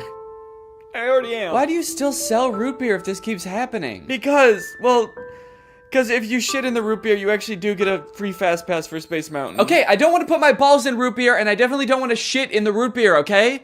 I legitimately just want to drink some root beer. Oh. Sorry, my bad, man. I didn't know. Okay, well, that's literally what I asked for, so here you go. Ah, what the fuck is that? It's Walt Disney's head. You said the secret code, so here's his head. No, root beer. What? I wanted root beer. I wanted to drink root beer. So no head? No. Overall, pretty disappointing that anyone actually believed this in the first place. In what world would Disney want to foster an environment where mothers are coming into their park, their theme park, to try to give birth? Especially if they're not like billing it back to the person that gave birth and being like, okay, here's your hospital bill, and because it's Disney, it was $1 million. Now, by now, it should be no surprise to you that there are some people in this world that want to spend every waking moment of their lives at Disneyland, especially their most precious moments in life, which is why you can also get married at Disneyland. Let's take a look at some of the craziest places you can get married at Disney World. Starting at $12,000, you can get married at the Haunted Mansion in Disney World. But just like expecting mothers trying to sneak into the bathroom to pop out a quick person. Couples are of course also trying to cheat the system and avoid paying to have their wedding at Disney. So they'll just like sneak in with like themselves, maybe a couple family members and an officiant, and just like have the wedding in like a somewhat secluded area of the park. Here we have an article that details a San Diego couple sharing their secret Disneyland wedding story. Not many people can say they secretly got married in Disneyland's Sleeping Beauty Castle. 2 years ago, Gabriel and Andrea had been saving up for their dream wedding at Disneyland. However, when they began looking for wedding options at the park, the couple said that the cheapest option was $12,000. Instead, they decided to spend their life savings on a house. Great move, honestly. No complaints so far. That's a very wise choice. So Gabriel and Andrea decided to have a secret wedding at Disneyland. The couple gathered Gabriel's oldest daughter, an ordained minister, a witness, and packed their bags, heading for Disneyland for what they called a guerrilla-style wedding. Now, I don't know much about weddings. I've only had one, but I do know that you don't generally want to have them guerrilla-style. Like when we were planning our wedding, that word almost never came up, I don't think. Just imagining them describing their wedding afterwards, like, yeah, it was so romantic. We hid in the bushes for 8 hours in the hot Florida sun, wearing camo paint, waiting for the crowds to die down. You know, just sort of waiting out the crowds and the gunshots, the airstrikes. Airstrikes? Then we popped out and I said, I do. Happiest day of my life. Here's my favorite picture of the big day. Now buckle up, because this next urban legend is about to get nasty. Quite literally, this is disgusting. Like I said, the most devoted Disney fans would probably spend forever at Disney if they could, but maybe they can. For years and years, the Haunted Mansion has been the home to an endless supply of Disney myths and legends. But the attraction's most prevalent and persistent rumor is that guests regularly spread the remains of their friends and family inside the ride. This can't be true though, right? It is 100% true. Yes, that is right, and I don't want to bash anybody's final wishes. I know that that's a very personal thing, but spreading human remains in a public place that people are like walking around and touching? Please don't do that. Or you know what, I should say, you know, because I feel bad for people who are just trying to honor their dead relatives' wishes or whatever. If you're alive still and you're watching this video and that's gonna be in your will, please take it out. Don't make people do that on your behalf. Honestly, I am a little relieved that people are sticking to like spreading ashes at least, because there are a lot of different ways to dispose of a body. It was actually my grandpa's greatest wish to be laid to rest at Disney. Oh, that's sweet. You're gonna scatter his ashes around at the park? Not exactly. The Haunted Mansion probably has so much human ashes in it, it's not even funny, said one Disneyland custodian. Blah! That is the nastiest thing. Oh my god. Don't do that. Do not do that.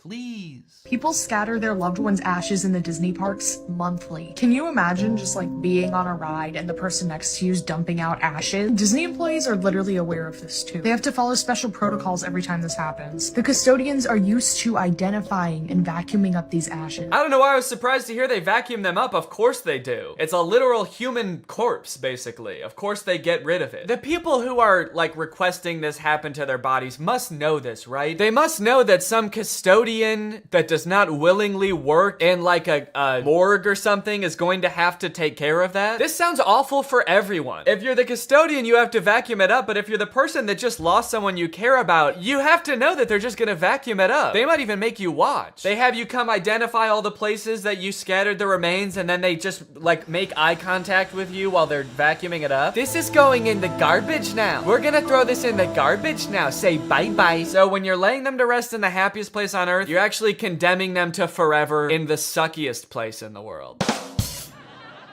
Yes, that is a very funny joke. And people will put them anywhere too. Like flower beds, bushes, the lawn at Magic Kingdom, outside the park gates. Outside the park gates? They'll put this shit anywhere too, you know, outside the park gates, on the highway on the way home, the McDonald's across the street, Universal Studios, shit anywhere. It doesn't really matter. I feel so bad for the employees that have to deal with this, honestly. That would be so scary. Honestly, even as a patron, you know, I honestly like going to Disneyland every once in a while. I think it's pretty fun. But next time I go, I am going to be terrified that I'm like touching human remains at all times. Especially now knowing that they put them everywhere. I'm gonna be eating a turkey leg and wondering like, is this actually some guy's leg? They're most frequently dispersed around the Haunted Mansion, which is kind of perfect if you ask me. Okay, this girl's actually a little bit too into it. But now this whole ashes thing, which is not really an urban legend, is actually true, has actually spawned urban legends out of it, as you can see here. Have you heard of the legend of the crying boy at the Haunted Mansion in Disneyland? The story goes a mother spread her son's ashes without permission from Disneyland, and you can see him crying as you're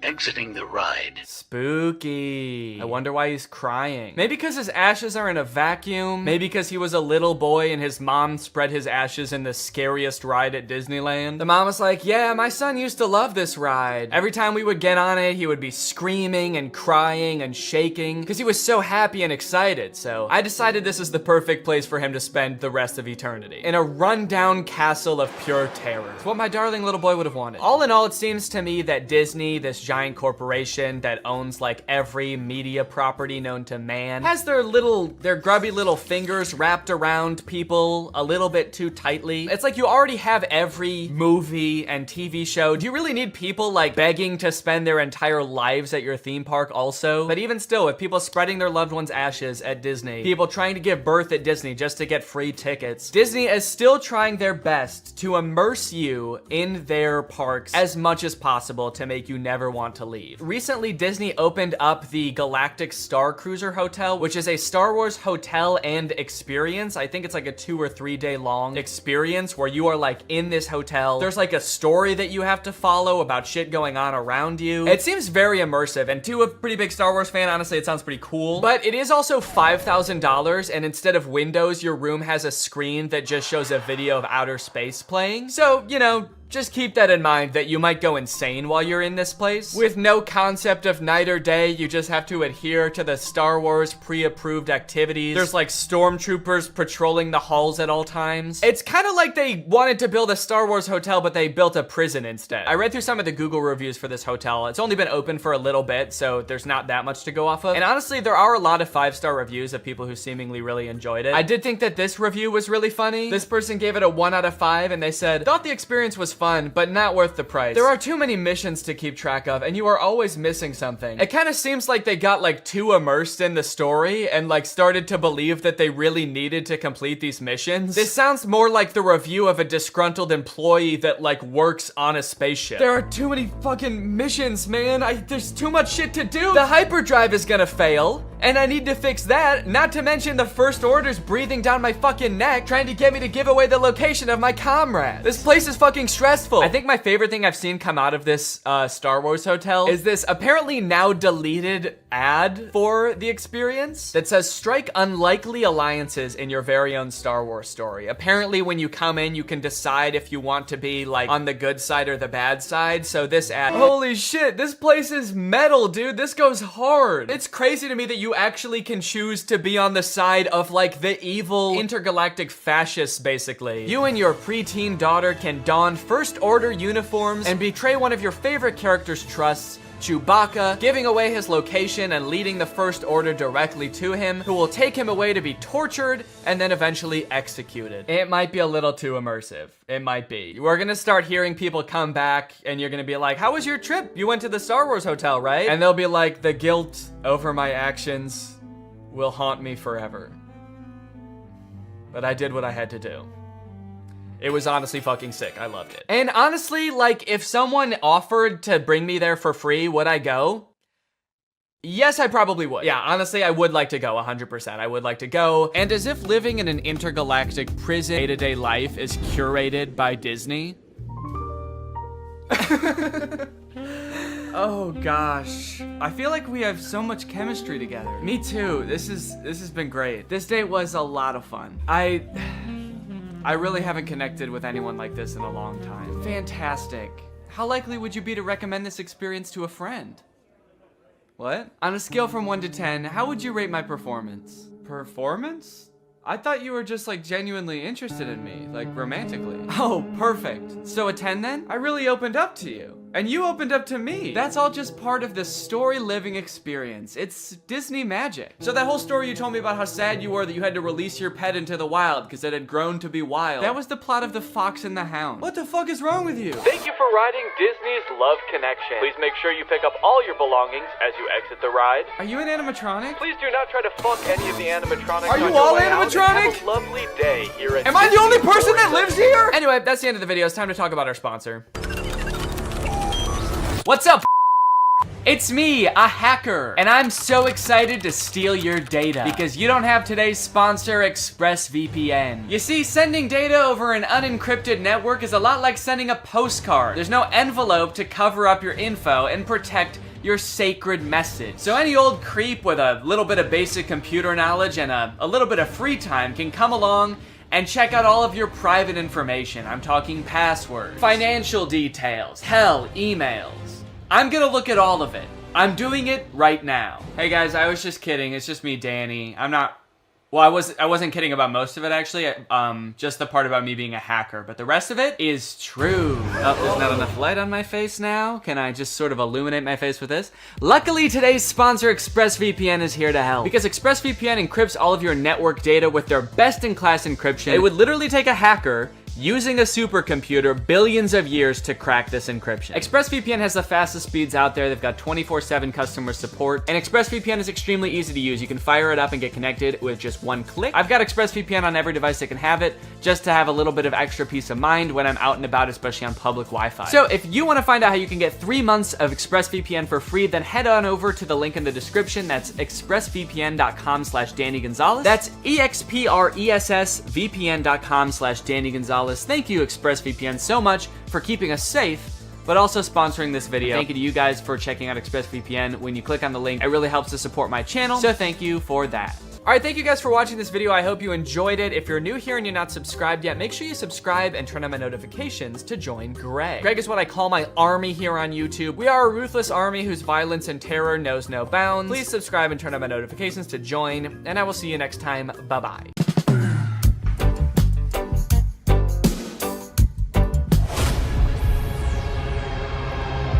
Drew? Hey, Danny. What the hell are you doing here? I was gonna watch your video. The one that I'm about to film? Yeah, I watch all your videos. All right, well, I mean, do you want to come down here and be in it? No, that's all right. Okay, well, fine, that's okay. Sure. Okay, I'll do it. What's up, Greg? Welcome back to my YouTube channel here on youtube.gov. I'm here today, as you can see, with a very special guest. Can't wait to see who the special guest is. I'm just kidding, guys. Or Danny? Danny, the camera's over there. You don't want to look at the camera right there. No blinking. No blinking. It's disrespectful. Yeah, I got a special guest here, Drew Gooden. Everybody say hi. And I had kind of a fun idea to film for a video today. Today, we are going to be speedrunning conspiracy theory rabbit holes. I don't want to look at a rabbit's hole. Can we start the video over? I don't want to look at a rabbit's hole. I want to look at a rabbit's dick. Yeah. Well, I'll look at the hole if it's attached to the dick. Mm-hmm. But not any other. Are we washed? Before Drew got here, I created a brand new Instagram account with no algorithm, and I also created a brand new YouTube account with no algorithm. And what we're gonna do is we're just gonna type in a conspiracy theory into the search bar and see what reels Instagram gives us, see what videos YouTube gives us, and we're just gonna try to keep getting more and more crazy ones for that conspiracy until we reach maximum conspiracy, and then we'll be radicalized. Yeah, that's kind of the goal today, is to get radicalized and kind of like have completely different beliefs after the video than we do right now. So I think it'll be tough to know exactly when we've reached maximum conspiracy for each theory, but I'm thinking somewhere along the lines we'll feel like we're ready to assassinate a senator or something like that. Yeah, usually at that point it's probably time to assassinate a senator. That's usually how I know it's time to assassinate. Yeah, once I want to.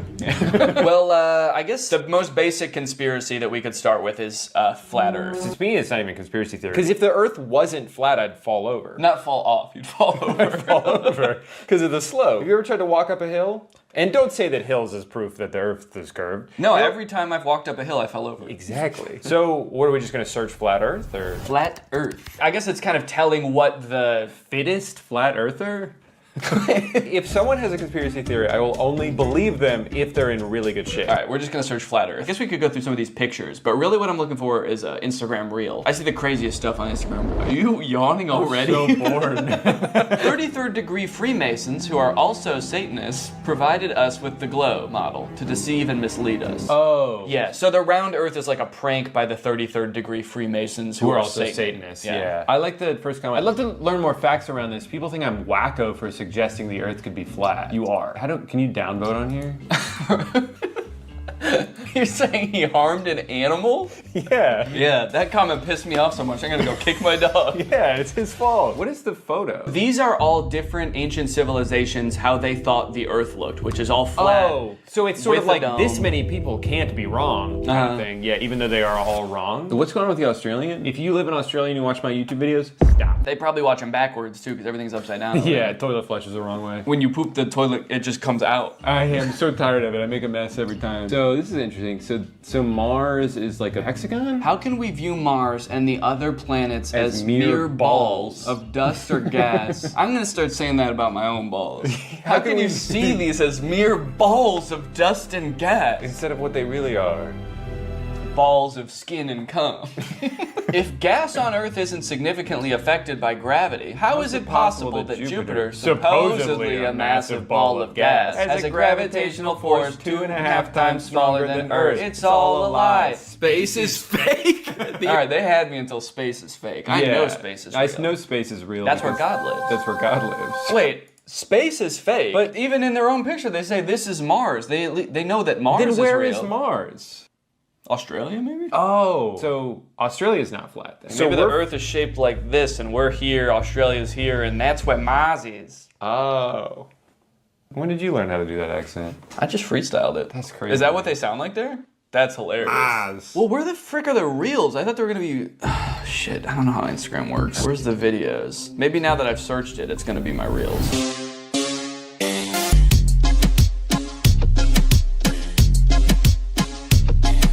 Just a quick cut to that. Checkmate, round earthers. If the Earth was round, I'd be falling over. Let's go on YouTube. Yeah, Maybe we should go on YouTube. Yeah, I think the problem is that everyone's just so normal on Instagram. There aren't any like weird freaks. So I think we probably need to switch to YouTube because there's a lot more weird freaks on there. We would know. We can speak. We can attest to that. We can attest to that because there's at least 2 weird freaks on there with YouTube channels. Our toes are interlocked right now. That's how weird we are. Because if we let go, I'll fall down. So we created this Instagram account or this YouTube account from scratch. The only thing that we've looked up on it so far is Drew looked up Justin Bieber slowed down 800 times. It's beautiful. And it's beautiful. And we also listened to Sneaker Night by Vanessa Hudgens. Yeah, that was also my idea. So the results might be a little bit skewed towards Vanessa Hudgens' Sneaker Night. Mm-hmm. That's not like part of the conspiracy. That's my own mistake. I messed up. But from here on out, we're not going to influence it anymore in any way at all. Okay, now I'll search flat Earth. Okay. That's how Vanessa Hudgens radicalizes people. So hold on. Yeah, okay, even the YouTube search is biased against flat Earth. It doesn't even, like, we're trying to view it objectively, but it's like, oh, flat Earther debunked. Yeah. Flat Earthers funny moments. Flat Earth Dave. It's like, let me find out who Dave is. All right, we're gonna search flat Earth. You know, do you ever do something and you think to yourself, like, I'm probably the first person to ever do this? Oh, yeah. I have to imagine we're the first people to ever search flat Earth from the Sneaker Night watch page. Like, inspired by this song. That reminds me. I need to do my own research. Oh, it's Phil from Amazing Race. All right, well, we gotta hear him out. We gotta hear him out. You'd think that with the beautiful photographs that we have of our round blue planet, it would convince any doubters. Oh, he doesn't believe in the flat Earth either? How did he get a job then? And he's seen more of the Earth than most people because he does the Amazing Race, so you'd think he'd have some common sense. You'd think so. Well, hold on. Wait a minute. He works for CBS. Look up CBS's logo. Mm-hmm. Look up CBS's logo. No. This? Don't keep going. No. Stop. You're getting distracted. All right, look up CBS's logo. It's Big Brother. See, you think that Big Brother is gonna let you think independently? No, they're gonna open your noggin up, they're gonna fill it with all the thoughts they want you to have, and Phil is part of it. But probably Jeff Probst isn't too, right? Yeah, we're free thinkers. Basically, what we're gonna do is YouTube Shorts. Maybe we should be looking at more shorts. All right, if you two could shut up for a second, I have an important announcement. Today, I want to help you guys out with your budgeting a little bit. You can budget your car payments better, your travel, your groceries. Does that sound good? Well, then listen up, because we're going to talk about Rocket Money, the sponsor of today's video. Rocket Money is a personal finance app that lets you lower bills, cancel unwanted subscriptions, make custom budgets, and lower your savings all in one place. With Rocket Money, you can create a custom budget for any category in seconds. The app shows you where your money is going at all times and identifies your top spending categories and even gives you insights on how to better budget in the future. As someone who spends a lot of money eating out and not as much as I would like on travel, this is a great way for me to visualize like how much spending is happening in each category, where I can cut a little bit, where I can add a little bit. They'll also notify you when you have upcoming charges or when your balance is low. That way you can avoid overdrafts and late fees. And if that wasn't cool enough, Rocket Money can also help you lower your bills. Rocket Money automatically scans your bills to find savings. They can help negotiate bills for you, whether it be your internet service, your cable bills, and more. So you don't need to worry about those pesky customer service calls. Rocket Money's gonna get in there for you and negotiate the best possible rate for you. This is great for me personally because I am notoriously bad at looking for deals. I don't like to haggle. I don't like to negotiate. So the fact that this is built into the app makes it so much easier for me to know that I'm getting a good deal. So to save more and spend less, join the over 5 million members using Rocket Money today. Go to rocketmoney.com/Danny or use the link in the description to get started for free. Flat earthers, or some of them, believe that beyond the ice wall is this other world. I feel like that outer world thing, I've heard of this, but I've only heard of it recently. I wonder if that's like a new lore that just dropped, because I thought that the ice shelf was supposed to be the end, and then they were like, no, not only that, we know about Acton. And then there's another wall around here, and then Osiris is out on the outside. Do you think the flat earth conventions are just people trying to one-up each other with the amount of knowledge they know about the outer ring? Oh, you think this is the last ice wall? There's one more. Nope, there's actually 2 more. There's actually 3 more, and at that one, it loops back around and you're here again. That's more interesting than the Earth being flat, is that if you just keep going,